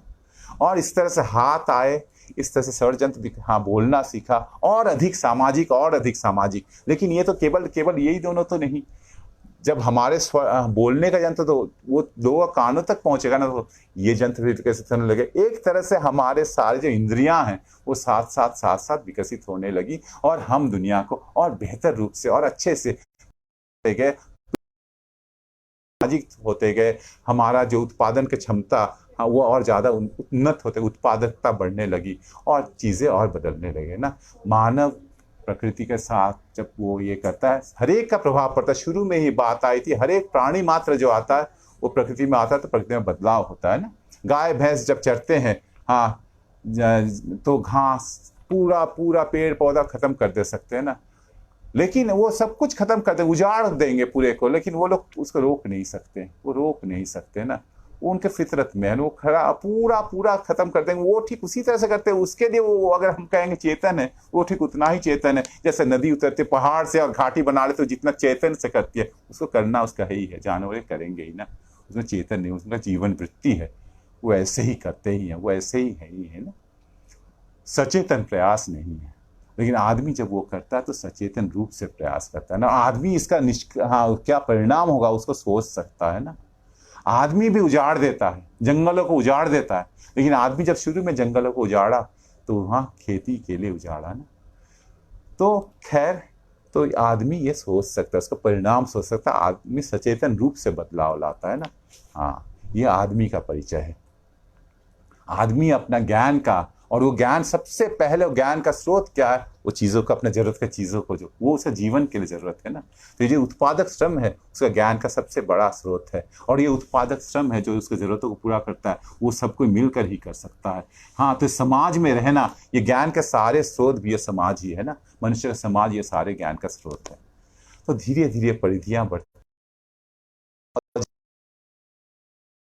आदमी उस समय क्या व्यवहार करता, क्या औजार बनाता था, क्या नहीं बनाता था, उसके साथ जो अवशेष मिले, उसके जीवाश्मों के साथ आसपास में जो अवशेष मिले हैं, तो वो भी उससे तो पता चलता है ना। तो हम लोग को क्या मिलता है, हम लोग को मिलता है शिकार करने के कुछ हथियार मिलते हैं, हम लोग को मिलता है मछली मारने का कुछ चीज, भाला के तरह चीज, मछली मारा जा सकता है उससे ना, बंसी के तरह चीज मिलता है ना। तो वो क्या इंगित करता है, वो इंगित करता है कि जब वो इंसान धरती पे उतरा, वो केवल अब, हाँ, वो केवल फल मूल और जड़ नहीं खाता था ना उसको, क्योंकि सब कुछ मिलता भी नहीं था।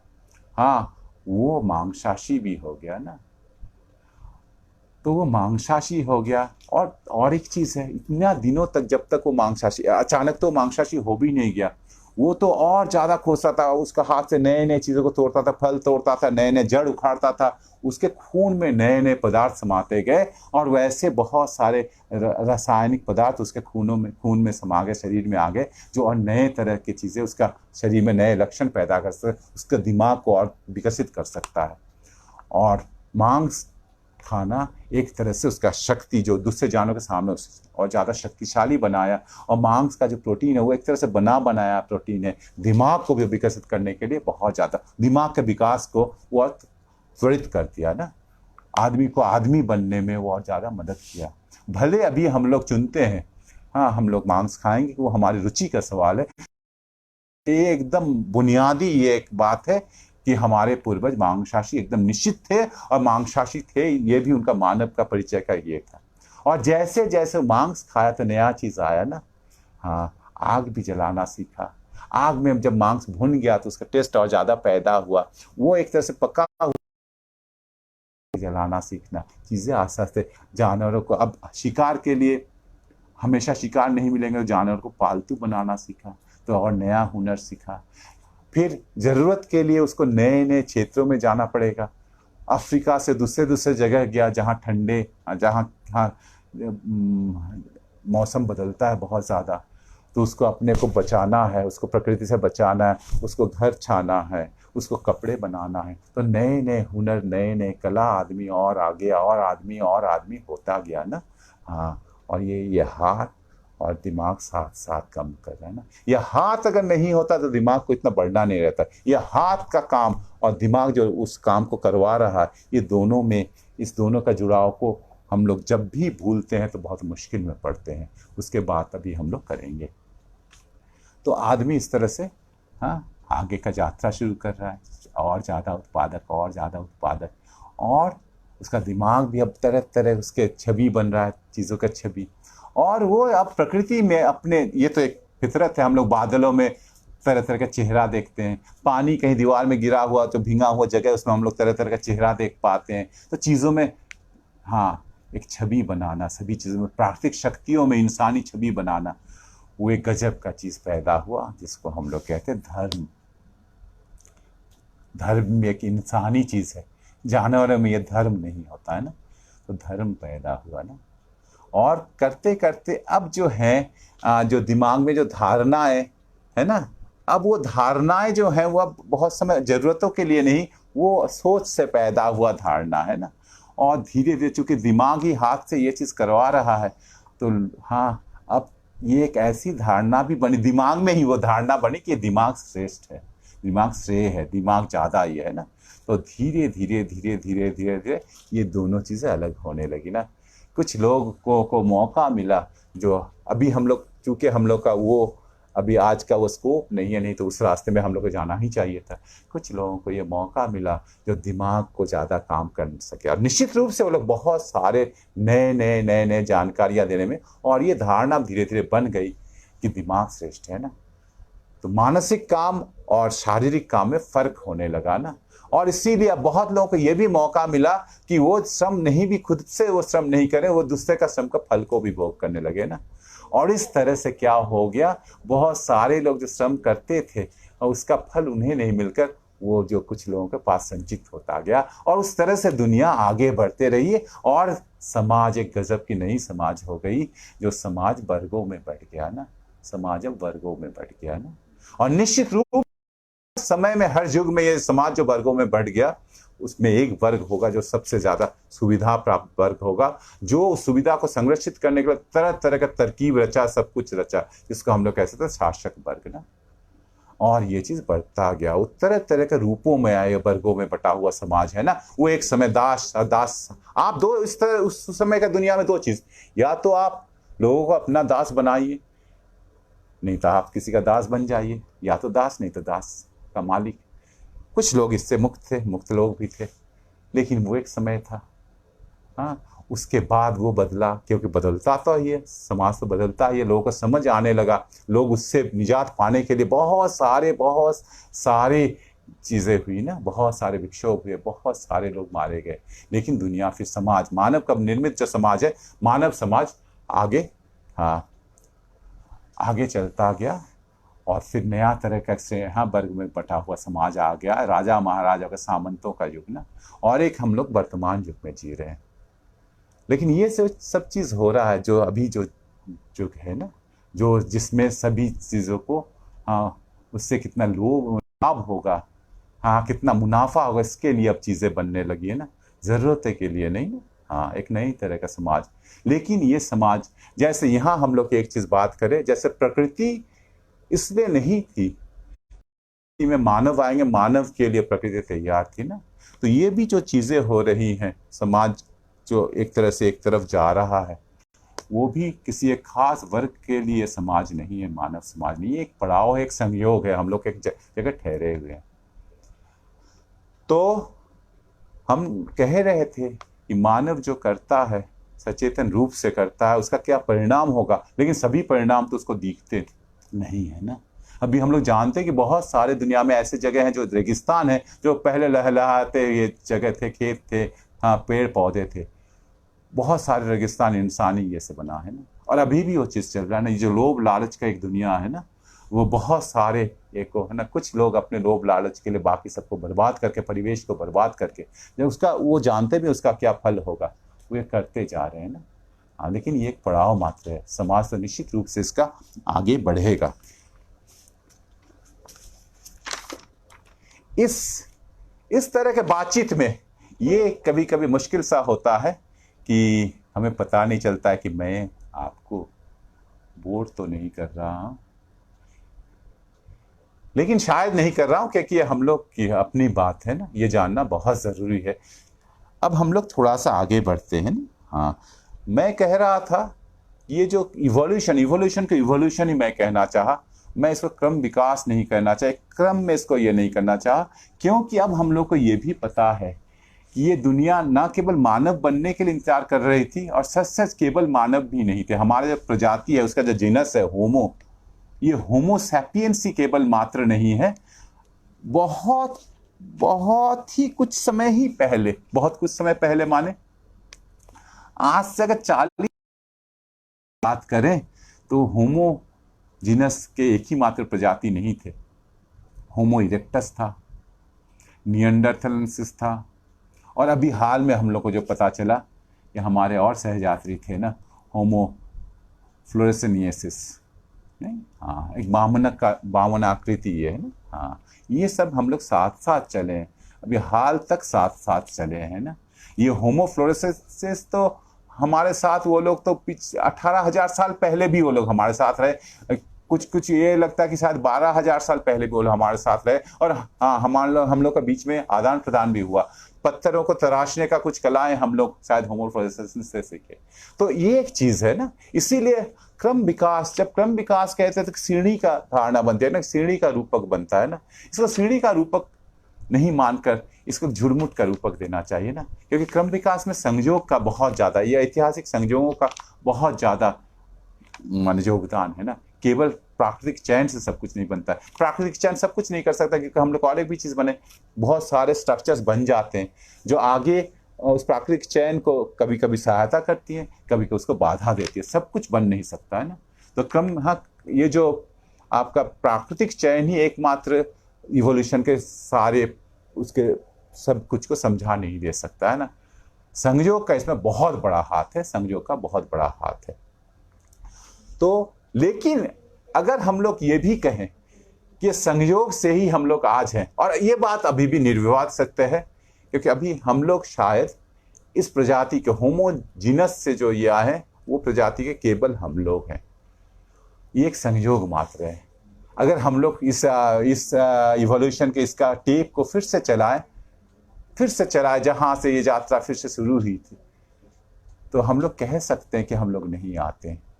वो संयोग ना, जिन संयोगों पर हम लोग का कोई हाथ नहीं है, एक कॉस्मिक किरण किसी एक दूसरा जीन पर पड़ती जिसमें हम लोग नहीं है, तो जो दूसरा जीन था तो वो बदल जाता, रास्ता बदल जाता, फिर हाँ धारा बदल जाता, दूसरे तरह के शायद हम लोग नहीं भी आ सकते। लेकिन अगर ये संयोग है, लेकिन ये संयोग साथ साथ और एक चीज भी, ये संयोग अभी कहता है कि एकमात्र एक ही मानव प्रजाति, सबसे जो हाँ ये उन्नत धारणा वाले एकमात्र प्रजाति जो सचेतन रूप से हाँ प्रकृति को जान, गति के नियमों को जान सकती है, समाज के गति के नियमों को जान सकती है, वो केवल हम लोग हैं। और ये निर्विवाद रूप से प्रमाणित हो चुका है, ये निर्विवाद रूप से प्रमाणित हो चुका है कि हम लोग हैं। और हम लोगों में जितने सारी दुनिया में जितने मानव हैं, उनमें कोई जैविक कोई भी फर्क नहीं है। हाँ, ये जो नस्लों की धारणा हो तो कब की 1974 में एक चीज तो पता चल गया कि सभी कोई हम लोग आए हैं अफ्रीका से आए हैं ना। हाँ, सभी कोई हम लोग अफ्रीका से ही आए हैं। और जो धारणा ये दिखाने का, यहाँ हम लोग अब कुछ सिद्धांतकारों की बात करेंगे। सिद्धांतकारों की बात करेंगे माने क्या है, हाँ, चूंकि हाँ अब हम लोग खत्म कर रहे हैं, थोड़ा सा समय, बस अब थोड़ा सा ही समय है ना। हम लोग जब सिद्धांतकारों की बात करेंगे तो समाज में जो व्याप्त अन्याय हैं, जो विषमताएं हैं, जो असमानताएं हैं, बहुत सारे शोषण हैं, उसको एक समय था जब धर्म सभी को सही ठहराता था, लेकिन धर्म का पकड़ अब धीरे धीरे ढीला हो रहा है। एक ये भी समय था जब धर्म जो भी कहता है उसको सही ठहराने के लिए विज्ञान का इस्तेमाल करने का लोग कोशिश किए थे, वो नहीं चला। और अब जब धर्म का पकड़ थोड़ा सा ढीला हो रहा है तो अब आया विज्ञान। विज्ञान को और चूंकि सारे लोगों के पास विज्ञान, इसीलिए विज्ञान का सारे लोगों के पास पहुंचना बहुत जरूरी है। चूंकि विज्ञान सारे लोगों के पास पहुंच नहीं पाता है, इसलिए विज्ञान का सिद्धांतों को तरह तरह से व्याख्या करके हम लोग इन अन्यायों को सही ठहरा सकते हैं ना। हाँ, नस्लों का बात सही ठहराने का बहुत कोशिश की गई कि सभी का दिमाग बराबर नहीं होते। हाँ, अलग अलग जगह के लोगों का दिमाग अलग अलग हो ही सकते हैं, और वो लोग अगर समाज के पायदान में बहुत पिछड़े हैं, वो पिछड़े हैं तो उसमें हम लोग का कोई दोष नहीं, तो समाज का कोई दोष नहीं, वो लोग है ही हैं, उसके लायक नहीं है। हाँ, दिमाग का आकार उन लोग का छोटा है ना। पहला चीज है कि दिमाग का आकार छोटा होना और बड़ा होना बहुत, दिमाग का आकार खाली बड़ा होना, जैसे मैं कहा मेरा दिमाग का आकार, मेरा खोपड़ी बड़ा है तो मैं लंबा भी हूं, दिमाग का सापेक्ष आकार की बात होती है। जैसे औरतें पुरुषों से शारीरिक आकार में छोटी होती हैं, तो अगर आप उस शरीर का आकार को छोड़ दें, एक औरत का दिमाग को लें, दिमाग का खोपड़ी का आकार लें, तो निश्चित रूप से वो पुरुष का आकार दिमाग का खोपड़ी का आकार से छोटा होगा। तो आप सापेक्षिकता का बात अगर नहीं करें तो आप औरतों को निचले दर्जे का ये मान ही सकते हैं, और ये मानते आए हैं। हाँ, औरतों को विज्ञान के सहारे दिखाने को लोग नीचे वर्ग के हैं, ये दिखाने का एक ये मौका है ना। उसी तरह से हाँ, गोरे लोग बहुत उन्नत होते हैं ना। हाँ, जो पिछड़े गोरे लोग उतने उन्नत नहीं होते क्योंकि उन लोगों का दिमाग इतना ज़्यादा नहीं है, ये भी एक धारणा है। ये सभी चीज़ लोग तरह तरह से हाँ अपना तथ्यों का घालमेल करके तरह तरह से इसका प्रतिफलन, और गलत प्रमाणित हो गया। दिमाग का आकार के साथ, खोपड़ी का आकार के साथ हमारे दिमाग का क्षमता का बहुत ज़्यादा संबंध नहीं है। लोग तरह तरह से कोशिश किए, ये दिखाने का कोशिश किया कि हाँ इनका दिमाग बहुत ये बुद्धिमान जिन लोगों को माना जाता है, गोरे लोगों का या समाज में जो आगे हैं उन लोगों का दिमाग बड़ा होता है, सच से लोग समाज में आगे हैं। ये बातें झूठ प्रमाण हो चुकी हैं। जैविक रूप से सभी का दिमाग में कोई फर्क नहीं है, हम हर आदमी वो काम कर सकता है जो कोई दूसरा आदमी कर सकता है। एक दूसरा चीज, हाँ, तरह तरह जब दिमाग के आकार वाला खेल में लोग सफल नहीं हुए तो एक दूसरा तरह का खेल लोग चालू किए जिसको कहते हैं हमारा बुद्धि नापने का पैमाना, आईक्यू। आईक्यू नापने के लिए इंटेलिजेंस क्वोशिएंट एक ऐसा उपादान जिससे आदमी का ये हाँ, और ये दिखाने का कोशिश किया गया कि ये आईक्यू हर एक इंसान का अपना परिचय है, उसमें छेड़छाड़ नहीं किया सकता, हर एक आदमी का अपना आईक्यू होता है ना। सबसे पहला चीज ये, अब ये प्रमाणित सत्य है कि आईक्यू का इंसान का बुद्धि को एकदम ये कर देना, बुद्धि का पैमाना में उसके क्रम में ढाल देने का ये नहीं कर सकता है, नहीं कर सकता है, या कर भी सकता है तो बहुत ज्यादा कोरिलेशन नहीं है। और दूसरा चीज है ये आईक्यू जो जिस तरह से निकालते हैं, जिस तरह से बहुत सारे टेस्ट लेते हैं, मेंटल टेस्ट लेते हैं, हाँ, वो टेस्ट का अगर टेस्ट का ये भी बदल दिया जाए, रूप बदल दिया, उसका सेट को बदल दिया जाए तो अलग आईक्यू आ जाएगा। फिर वो जिस प्रक्रिया से, जिस सांख्यिकीय प्रक्रिया से, जिन आंकड़ों को हम चुनते हैं और जिस सांख्यिकीय प्रक्रिया से निष्कर्ष निकाल के आईक्यू को ठहराते हैं, उन सांख्यिकीय प्रक्रियाओं को अगर बदल दिए तो आईक्यू कुछ अलग आ जाएगा। और सबसे बड़ा चीज है ये जो आईक्यू को दिखाना, ये आईक्यू को दिखाना कि हाँ इन लोगों का आईक्यू ज्यादा, इन लोगों का आईक्यू कम है, और ये आईक्यू समाज के माने सामाजिक से इन्फ्लुएंस नहीं होता, ये बात सरासर झूठ है। इसको दिखाने के लिए बहुत सारे प्रयोग किए गए। हाँ, 53 जोड़े जुड़वों के लिए एक तरह के जुड़वे जो जन्म के बाद इन लोगों को अलग कर दिया गया, और फिर बाद में देखा गया जब वो लोग बड़े हुए, ये दिखाया गया कि देखिए हाँ इन लोगों का दिमाग एक ही तरह का है, इसको माने अलग। हाँ, तो पहला ये पता चला कि इस डेटा में बहुत छेड़छाड़ किया गया था, गलत चीजें उसमें डाला गया था, उसका गलत तरह से इंटरप्रिटेशन किया गया था। दूसरा चीज है ये जो जुड़वों को अलग करके ये किया गया है, वो जुड़वे जब जिनके घरों में पल रहे थे वो बहुत क्लोज रिलेटिव्स थे, माने वो लगभग एक ही सामाजिक परिवेश में बड़े हुए। तो सामाजिक परिवेश का जो आईक्यू में ये होता है, लोग ये दिखाते हैं कि कम आईक्यू है, और चूंकि हर एक मनुष्य का एक अपना परिचय है, वो होगा। जबकि हम लोग अब जानते हैं उसका सामाजिक जो सुविधा उसको मिला, जो विशेषाधिकार मिले हैं, जिस तरह से उसकी परवरिश हो रही है, वो परवरिश तय करता है उसका आईक्यू कहां तक पहुंचेगा। आप ये क्यों नहीं, हम लोग ये क्यों नहीं देखते कि इंसान का बच्चा जब पैदा होता है उसके बाद भी हाँ कुछ समय तक उसका दिमाग बढ़ता है, 14 साल तक या 12-13 साल तक उसका दिमाग पूरा बढ़ता है। क्यों? उसका दिमाग का सारा काम सही तरीके से होने के लिए समाज में उसको रहना जरूरी है। माँ का पेट में सब कुछ नहीं हो जाता है, समाज के साथ उसको, और इसलिए समाज उसको क्या दिया, उसको समाज कितना सुविधा दिया, इतना ये दिया, उस पर ये निर्भर करता है उसका दिमाग कितना आगे बढ़ेगा, है ना। तो ये सभी तरह के प्रयास कर किए जाते हैं और ये चीज इतना ज्यादा फैल चुका है कि हम लोग ऐसे बातें करते हैं, हम लोग कहते हैं कि उन लोगों का तो दिमाग ही है नहीं। एक मजदूर क्लास का आदमी, उसका क्या दिमाग है उन लोगों को जितना पढ़ाओ। इसीलिए अभी जो ये जो स्कूल सब बंद है, सरकारी स्कूल सब बंद है, इन लोगों को पढ़ाई बहुत मुश्किल भी नहीं है। इन लोग ज्यादा से ज्यादा 10वीं पास करेंगे, छोटे मोटे काम कर लेंगे। इन लोग को बड़े बड़े काम करने के लिए तो बड़ा दिमाग ज्यादा चाहिए। ऐसा कुछ भी नहीं, ये एकदम झूठ बात है, सरासर झूठ बात है ये। हाँ, ये सब चीज ये विज्ञान के सहारे किया जाता है ना। विज्ञान के सहारे ये एक प्रिंसिपल, जैसे हम लोग बोले थे ना, वो जो है वो जो सब डिजाइन करते हैं, एक एंथ्रोपिक प्रिंसिपल आया अभी है। वो एंथ्रोपिक नए नाम से आता है ना, कि ये दुनिया सही सही, ये प्रकृति इंतजार कर रही थी, मानव का आने का इंतजार कर रही थी ना। माने सब कुछ आयोजन हो था मानव के लिए। आज से करोड़ों साल पहले, बहुत बहुत करोड़ों साल पहले, जब विशाल अरण्य थे, वो सभी कुछ दब गए कोयला बनने के लिए। क्यों कोयला बनेगा? क्योंकि आदमी आएगा, अभी आके उसका इस्तेमाल करेगा, इसीलिए तो सब कुछ हुआ है ना। ये सब कुछ आदमी के लिए बना। ये एंथ्रोपिक प्रिंसिपल, वही पुराना चीज को फिर नए लवादा ओढ़कर ये लाया गया मनुष्य का श्रेष्ठता दिखाने के लिए। हाँ, जिससे हम लोग निर्विवाद रूप से प्रकृति का, जो हमसे निम्न स्तर के ये हैं, जिसको हम लोग निम्न स्तर बोल रहे हैं, उन लोग पर निर्विवाद। तो बहुत सारे ऐसे पुराने साइंस का गलत इस्तेमाल से ये चीजें होती है ना। हाँ, इसीलिए भी हम लोग को सभी को साइंस पढ़ने का जरूरत है ना। हाँ, तो दुनिया जो अभी ये बट गई है, ये बस अब हम 2 मिनट में इसको कंक्लूड कर रहे हैं, है ना। ये दुनिया का अंतिम परिणति नहीं है ना। आदमी जैसे, देखिए, संयोग का बहुत बड़ा हाथ है, लेकिन आदमी जो अब अपने सचेतन ये से पैदा कर सकता है। वो ऐसा परिस्थिति चीजों को, अंतर्विरोध जो द्वंद्व चलते हैं समाज में और आदमी में ना, समाज जैसा समाज वैसा आदमी होता है ना। समाज अपने सारे सारे संबंधों के साथ हर एक आदमी में प्रतिबिंबित होता है ना। आदमी का परिचय वो समाज का परिचय ही हो जाता है ना। सारे घात लेकिन फिर सभी आदमी पर एक ही तरह का वो ये नहीं बनता, क्योंकि समाज में अलग अलग इंसान का अवस्थिति अलग है। कुछ लोग सहज रूप से उस अवस्थिति में है, जिन लोगों पर सारे तरह का शोषण चल रहे हैं। कुछ लोग सचेतन रूप से अवस्थिति अपना लेते हैं, और ये लोग सचेतन रूप से समाज के बदलने के नियम जानकर इस समाज को बदल सकते हैं ना।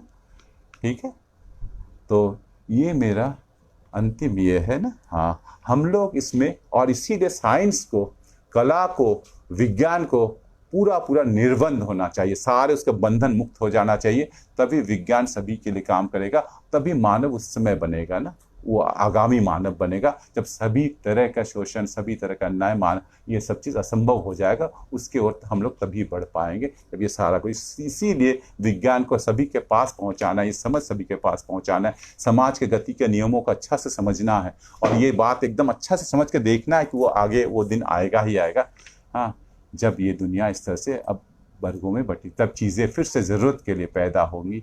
हाँ, और सभी को सब कुछ मिलेगा। माने यहाँ हम लोग उस आगामी दिनों का बात एक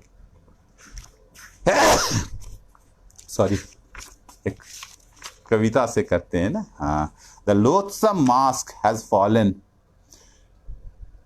हाँ, वो जो घृणित मुखौटा है वो अब उतर चुका है।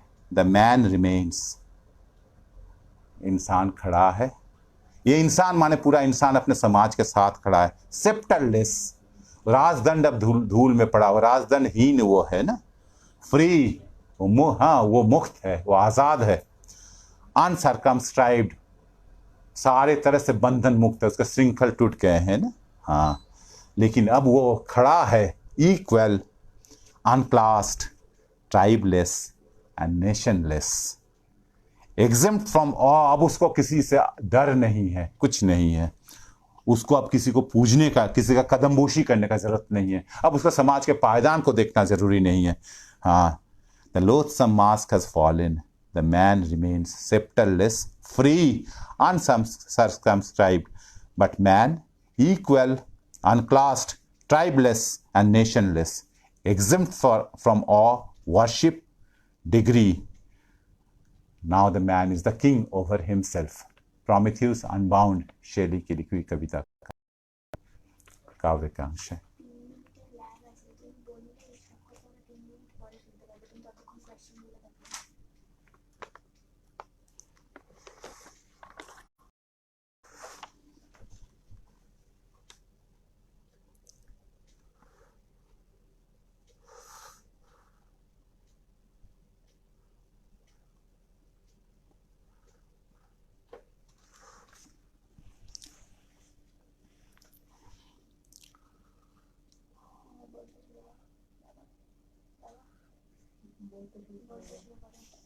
हाँ, ठीक है।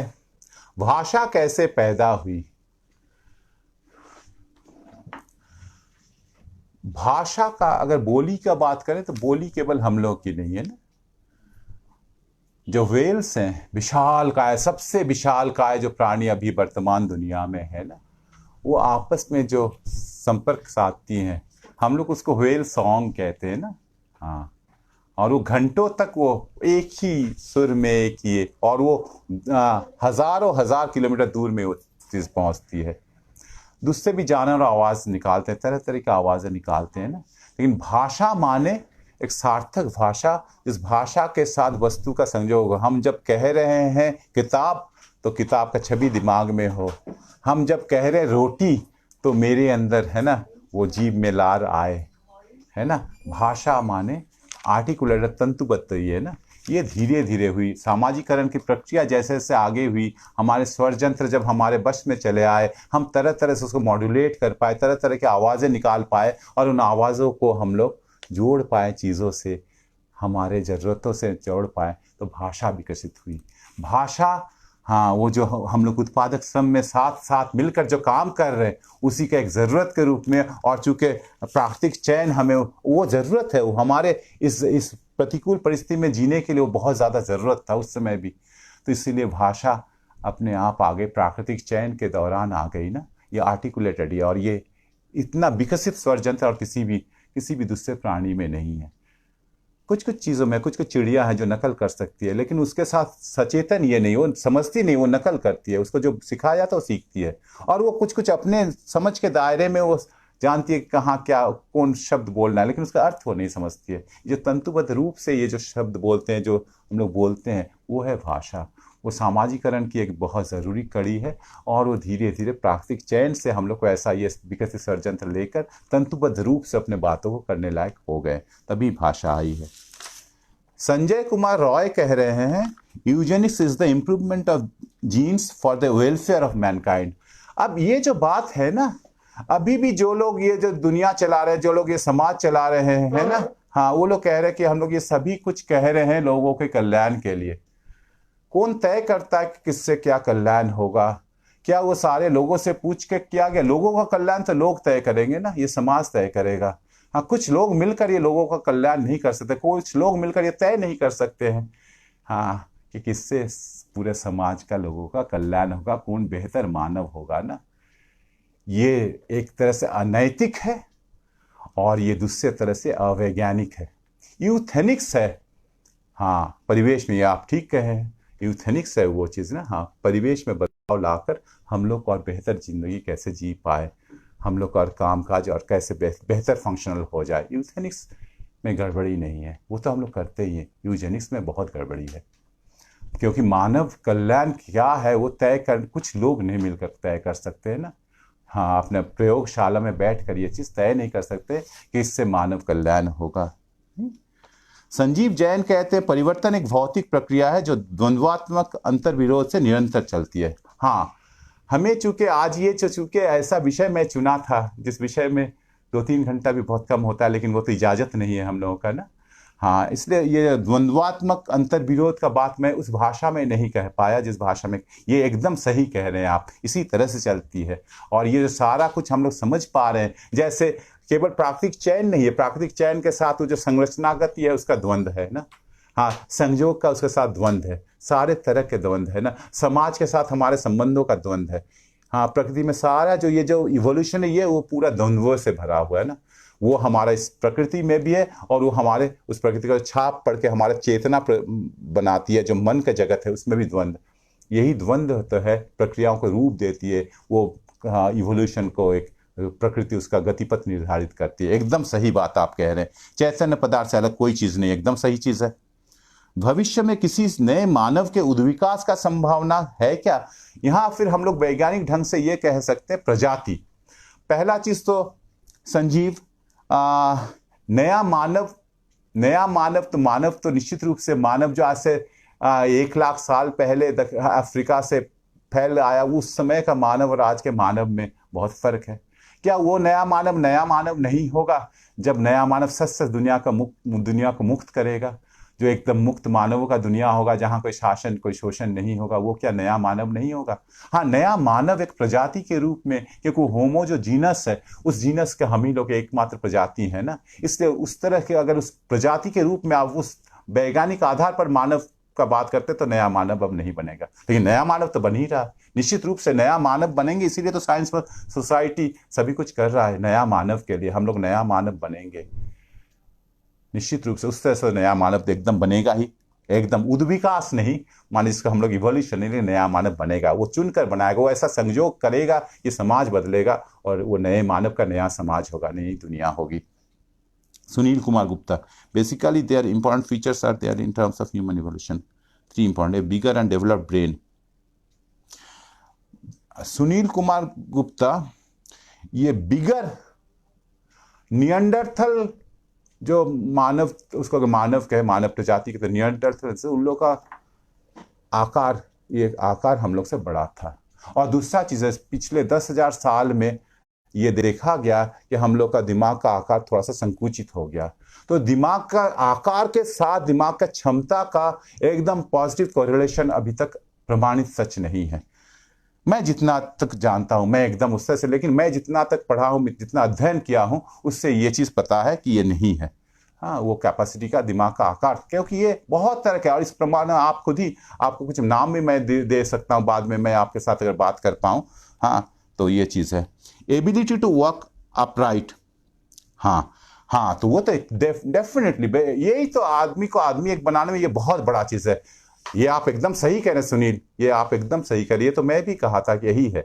हाँ, खैर एक बात ये नहीं कि हम लोग सभी चीजों में सहमत हों, लेकिन मैं भी तो कोई असीमित ज्ञान का भंडार नहीं हूं, मुझे भी पढ़ना पड़ेगा, आपको भी। लेकिन पहला जो आपका प्रश्न है, वो चीज प्रमाणित सत्य नहीं है, वो बहुत सारे चीजें हुए, और ये पहला चीज है, बिगर माने, केवल बिगर माने एब्सोल्युटली बिगर नहीं, सापेक्ष रूप से बिगर, और सापेक्ष रूप से बिगर का बात में भी बातें सही नहीं। जैसे मैंने कहा, नियंडरथल मानवों का ये आकार हम लोग से बड़ा था। हाँ, और Suman Ojha, is evolution a random process? हाँ, इसीलिए मैं कहा था, बहुत सारे रूपक का ये होता है। हाँ, हम कह रहे थे, तब से मैं कहना चाह रहा था कि इवोल्यूशन को क्रम विकास, उसको सीढ़ी की तरह नहीं देखा जाए। अभी हम लोग कह रहे थे ना, हम लोग कुछ दिन पहले तक हम लोग अकेले नहीं थे ना, वो जो जो प्रजाति है बहुत सा शाखों में, तो उसको आप एक तरह से बुश के तरह, एक झुरमुट के तरह देख सकते हैं, जिससे बहुत सारे शाखें निकल रही ना। हाँ, इवोल्यूशन रैंडम है, हाँ, लेकिन उसमें प्राकृतिक चयन, उसको हाँ प्राकृतिक चयन है, डिटर्मिनिस्टिक नहीं है, ये डिटर्मिनिस्टिक नहीं, डिटर्मिनिज्म ही तो एक गलत चीज है, अवैज्ञानिक चीज है, उसको लोग तरह तरह से यूज किए नहीं। हाँ, ये इसमें संयोग का बहुत बड़ा हाथ है, संयोग का बहुत बड़ा हाथ है ना। और ये हर एक स्तर में, जैसे और एक लास्ट चीज कह रहे हैं ना, हाँ, ये सेल्फिश जीन का एक बात हुआ था, ये हम लोग जीन का स्तर में, हम लोग क्या है, जीन तो सर्वाइवल ऑफ फिटेस्ट है, फिट रहने के लिए सभी काम करेगा, उसी के लिए मनुष्य बेसिक रूप से स्वार्थी होगा। ये जब चीज कहते हैं हम लोग, एक बहुत जरूरी बात मैं कहना मेरा नहीं हो पाया, जिसको कहते हैं रिडक्शनिस्ट एपिस्टेमोलॉजी ना। हम लोग चीजों को तोड़ तोड़ कर देखने का ये विज्ञान का ढंग है, पिछले 500 साल से लगभग ये बहुत ये माने इसको अपनाया गया, जिसको कहते हैं रिडक्शनिस्ट मेथड ना, चीजों को तोड़ तोड़ कर देखना उसको। हाँ, लेकिन चीजों को तोड़ तोड़ कर देख के हम लोग बहुत कुछ जाने, चीजों को वर्गीकृत करके हम लोग बहुत कुछ जाने हैं, हाँ बहुत कुछ जाने हैं, लेकिन जब हम लोग चीजों को तोड़ तोड़ कर देखते तो बहुत दूर तक नहीं जा सकते, मजबूत नहीं हो सकते, क्योंकि कोई खंड और उस खंडों से बना हुआ जो संपूर्ण चीज है, वो किसी भी स्तर में वो दोनों एक ही चीज नहीं है। जब वो संपूर्ण ये बनती है तो उसमें तरह तरह के नए लक्षण उभर कर आते हैं, इमर्ज होते हैं। इमरजेंस एक चीज होती है ना, वो दोनों एक ही चीज नहीं है। हाँ, तो आप जो कह रहे थे, हाँ, ये रैंडम प्रोसेस है, ये रैंडम प्रोसेस है, इसका कोई तीर नहीं है। ये जो वेरिएशन है, जिस वेरिएशन से, जो विविधता से प्रकृति चुनती है, वो वेरिएशन रैंडम है, तभी तो चुनती है, वो दिशा नहीं है। हाँ ना, Prabhu will in relation can be, हाँ ठीक है। समाज एक तरह, उसको आप उस तरह का समाज नहीं कहते ना, लोग सहयोग से काम नहीं। हाँ, निश्चित रूप से देखिए, जो माया ममता है, स्नेह है, हाँ ये चीजें हैं उस समय मैमालियंस का लिम्बिक सिस्टम का ये है ना। हाँ, ममता और ये आपस में ये एक दूसरे के लिए जो भावनाएं हैं, ये मनुष्य का चारित्र्य का भी लक्षण नहीं है, मनुष्य का भी लक्षण है, वो मैमलियंस का भी लक्षण है। इसलिए हाँ, शिम्पांजी में तो देख ही सकते हैं, और शिम्पांजी तो हम लोग का बहुत क्लोज है। हम लोग पहले तो हम लोग उसको जितना दूर मानते थे उतना भी दूर नहीं है। हाँ, होमिनिड में हम लोग उसको जोड़ते हैं। होमिनिड में पहले केवल आदमी को ही रखा जाता था, अब होमिनिन हो गया मनुष्य के लिए। हाँ, एकदम आप सही कह रहे हैं।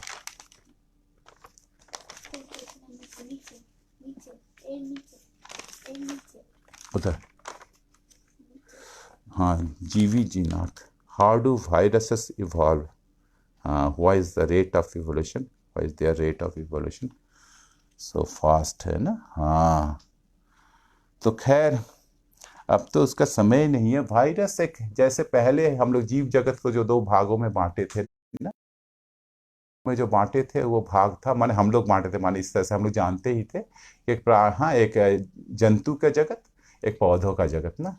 वायरस इस दोनों में कहीं नहीं आता है ना, वो एक अलग ये है, प्रोटिस्टा में शायद आता है, इसमें मैं, है ना। हाँ, तो वायरस जो है वो दोनों का बीच का है, उसमें अपने से बनने का, उस जब तक कोई जीव में जाकर नहीं आधार मिलेगा तब तक वो नहीं बनेगा। और फिर उस जीव का उस चीज को ये चुनता है ना। हाँ, उसका जीवन काल भी बहुत कम है, और इसीलिए बहुत सारी पीढ़ियां फट फट फट फट एक के बाद एक का बन जाती है ना। और वो इसीलिए बहुत, ये जो विकास होती है ना, ये जो बढ़ने की प्रक्रिया होती है, इसको हम लोग कहते हैं एक्सपोनेंशियल ग्रोथ। जो अभी जो हम मल्टीप्लिकेशन रेट्स देख रहे हैं ना, वो एक्सपोनेंशियल ग्रोथ के कारण हो रही है। हाँ, तो ये तो हम लोग रहते रहते रहते रहते जैसे चीजें आती है उसके लिए हमारे शरीर में उसके लड़ने का ये भी बनते हैं ना। हाँ, कुछ तो हमारे शरीर में बने ही चुके हैं। आप देखती होंगे, हाँ देखते होंगे कि ये आ, अमेरिका में फ्लू से भी, फ्लू जब आया था अमेरिका में बहुत सारे, लेकिन हम लोग फ्लू लेके जीते हैं, तो हम लोग का अंदर वो जो प्रतिरोध क्षमता एक पनप जाती है। फिर एक बहुत बड़ा इंसानी ये है ना, टीका। टीका बहुत सारे चीजों को, बहुत सारे भाई, अब पोलियो खत्म हो गया है ना, स्मॉल पॉक्स खत्म हो गया, ऐसे बहुत सारी चीज़ें खत्म हो गए, और हम लोग अब इसी पर इसीलिए आस टिका के बैठे हुए ना कि हम लोग ये कोरोना का हाँ टीका खोज ही लेंगे ना। एक तो हो गया, ये लड़ने की ताकत हम लोग में पैदा हो ही जाती है। इसीलिए अभी भी देख रहे हैं आप, कोरोना में सभी कोई को नहीं होता है, बहुत सारे लोग को होता भी तो एसिम्टोमेटिक रह जाते हैं ना, बहुत लोग उससे ये हो जाते हैं ना। तो ये तो बहुत जटिल चीज़ है। हाँ, ठीक है।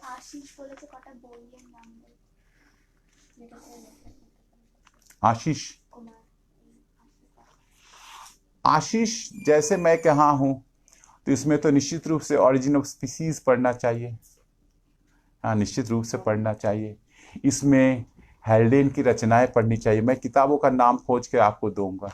आपको स्टीफन जे गूल्ड की रचनाएं बहुत पढ़नी चाहिए, हाँ, स्टीफन जे गूल्ड की, लेवेंटिन की, रिचर्ड लेविन्स की किताबें पढ़नी चाहिए ना। हाँ, लेकिन ये भी बात है, हम क्यों इन्हीं नामों को क्यों ले, आप उन्हीं नामों को भी, उन नामों को उसमें, हाँ, आप उसमें डॉकिंस का नाम भी ले सकते हैं, आप उसमें फ्रीमैन डायसन का भी नाम ले सकते हैं, क्योंकि हम लोग को सभी तरफ के चीजों को देखना चाहिए, एक तरफा तो चीजों को नहीं देखना चाहिए ना। ये स्टीफन जे गूल्ड किन धारणा को काटे हैं, किन चीजों को गलत प्रतिपन्न, वो गलत धारणा कहाँ से आई, कौन लोग लाते हैं, कैसे लाते हैं, तो हम लोग तो सभी के बारे में जानना बहुत जरूरी है ना। तो शुरुआती ये में तो हम लोग को निश्चित रूप से ऑरिजिन ऑफ स्पीसीज पढ़ना चाहिए, वो एकदम पूरा एक आयाम बदल गया, एक अलग तरह से सोच पैदा कर दिया है ना, जो बहुत आगे बढ़ा दिया ना। हाँ, स्टीफन जे गूल्ड की रचनाएं जरूर पढ़िए, और मैं भी जैसे से जानूंगा आपको मैं खबर कर दूंगा, आपका शायद यहाँ, हाँ, आपका होगा ना, व्हाट्सएप का ये होगा, तो मैं भेज देने का कोशिश करूंगा। ठीक है। हाँ, आप सभी का मैं बहुत बहुत आभारी हूँ, बहुत बहुत आभारी हूँ, है ना। हाँ, बहुत दिन बाद, मैं बहुत डरा हुआ था, कई दिनों से मेरी नींद उड़ गए थे। हाँ, लेकिन हाँ, बहुत अच्छा लगा। मैं नहीं जानता हूँ, मैं एक तरह से ये सोच रहा था आप लोग अभी कितने लोग सामने हैं नहीं हैं, मैं नहीं जानता हूँ। मैं समझ रहा हूँ कि मैं बहुत लोगों के बीच में हूँ, और मैं बहुत आराम महसूस कर रहा था। सुनील बहुत सारे बातें कहे, संजय कुमार राय बहुत सारे लोग बहुत सारे बातें कहे, हम, ये इतने सारे लोग एक साथ मिलकर इतनी देर देर से बातें कर रहे हैं ना, ये एक बहुत सुकून देता है ना। हम लोग सोशल डिस्टेंसिंग को उस तरह से मानते नहीं है ना। आप लोग को सभी को बहुत बहुत बहुत शुक्रिया ना, बहुत अच्छा लगा। फिर हम लोग मिलेंगे आगे के कड़ी में। आज जो आप लोग को जवाब नहीं मिला या मेरे जिन जवाब से आप लोग संतुष्ट नहीं हुए, आगे फिर इसी कड़ी को आगे बढ़ाया जाएगा। हाँ, डॉक्टर सनी सिंह फिर इवोल्यूशन पर और नए व्याख्यान प्रस्तुत करेंगे और विस्तृत रूप से व्याख्यान प्रस्तुत करेंगे। आप लोग को बहुत सारे प्रश्नों का जवाब मिल जाएगा। ठीक।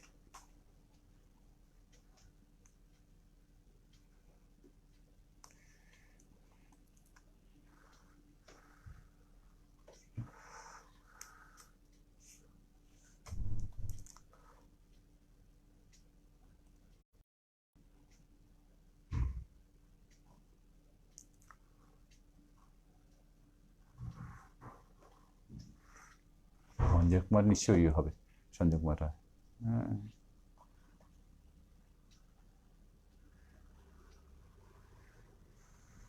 কি আর কি চ্যাটে ছিল?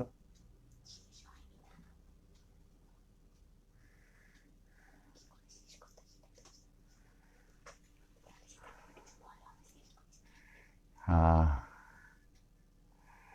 रविंद्रनाथ, अभी जो लोग हैं, रविंद्रनाथ मरने के पहले जो अंतिम कविता लिखे थे वो था তোমার সৃষ্টির পথ রেখেছ আকীর্ণ করি, विचित्र छलना जाए जाले हे छलनामयी।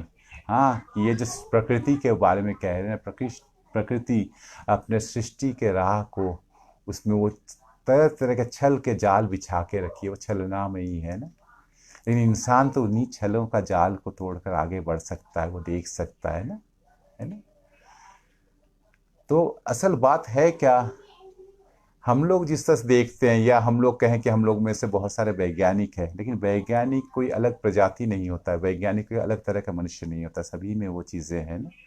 ये जो समाज में व्याप्त अन्यायों का बात है, शैली का नाम मैं लिया, मैं शेक्सपियर का भी 2 लाइन पढ़ सकता था, नहीं समय मिला ना। ये लोग कोई जन कवि नहीं थे, लेकिन ये लोग इस समाज में, समाज के बदलाव, इसके अन्यायों को ये लोग भी उसी तरह से समझे ना। हाँ,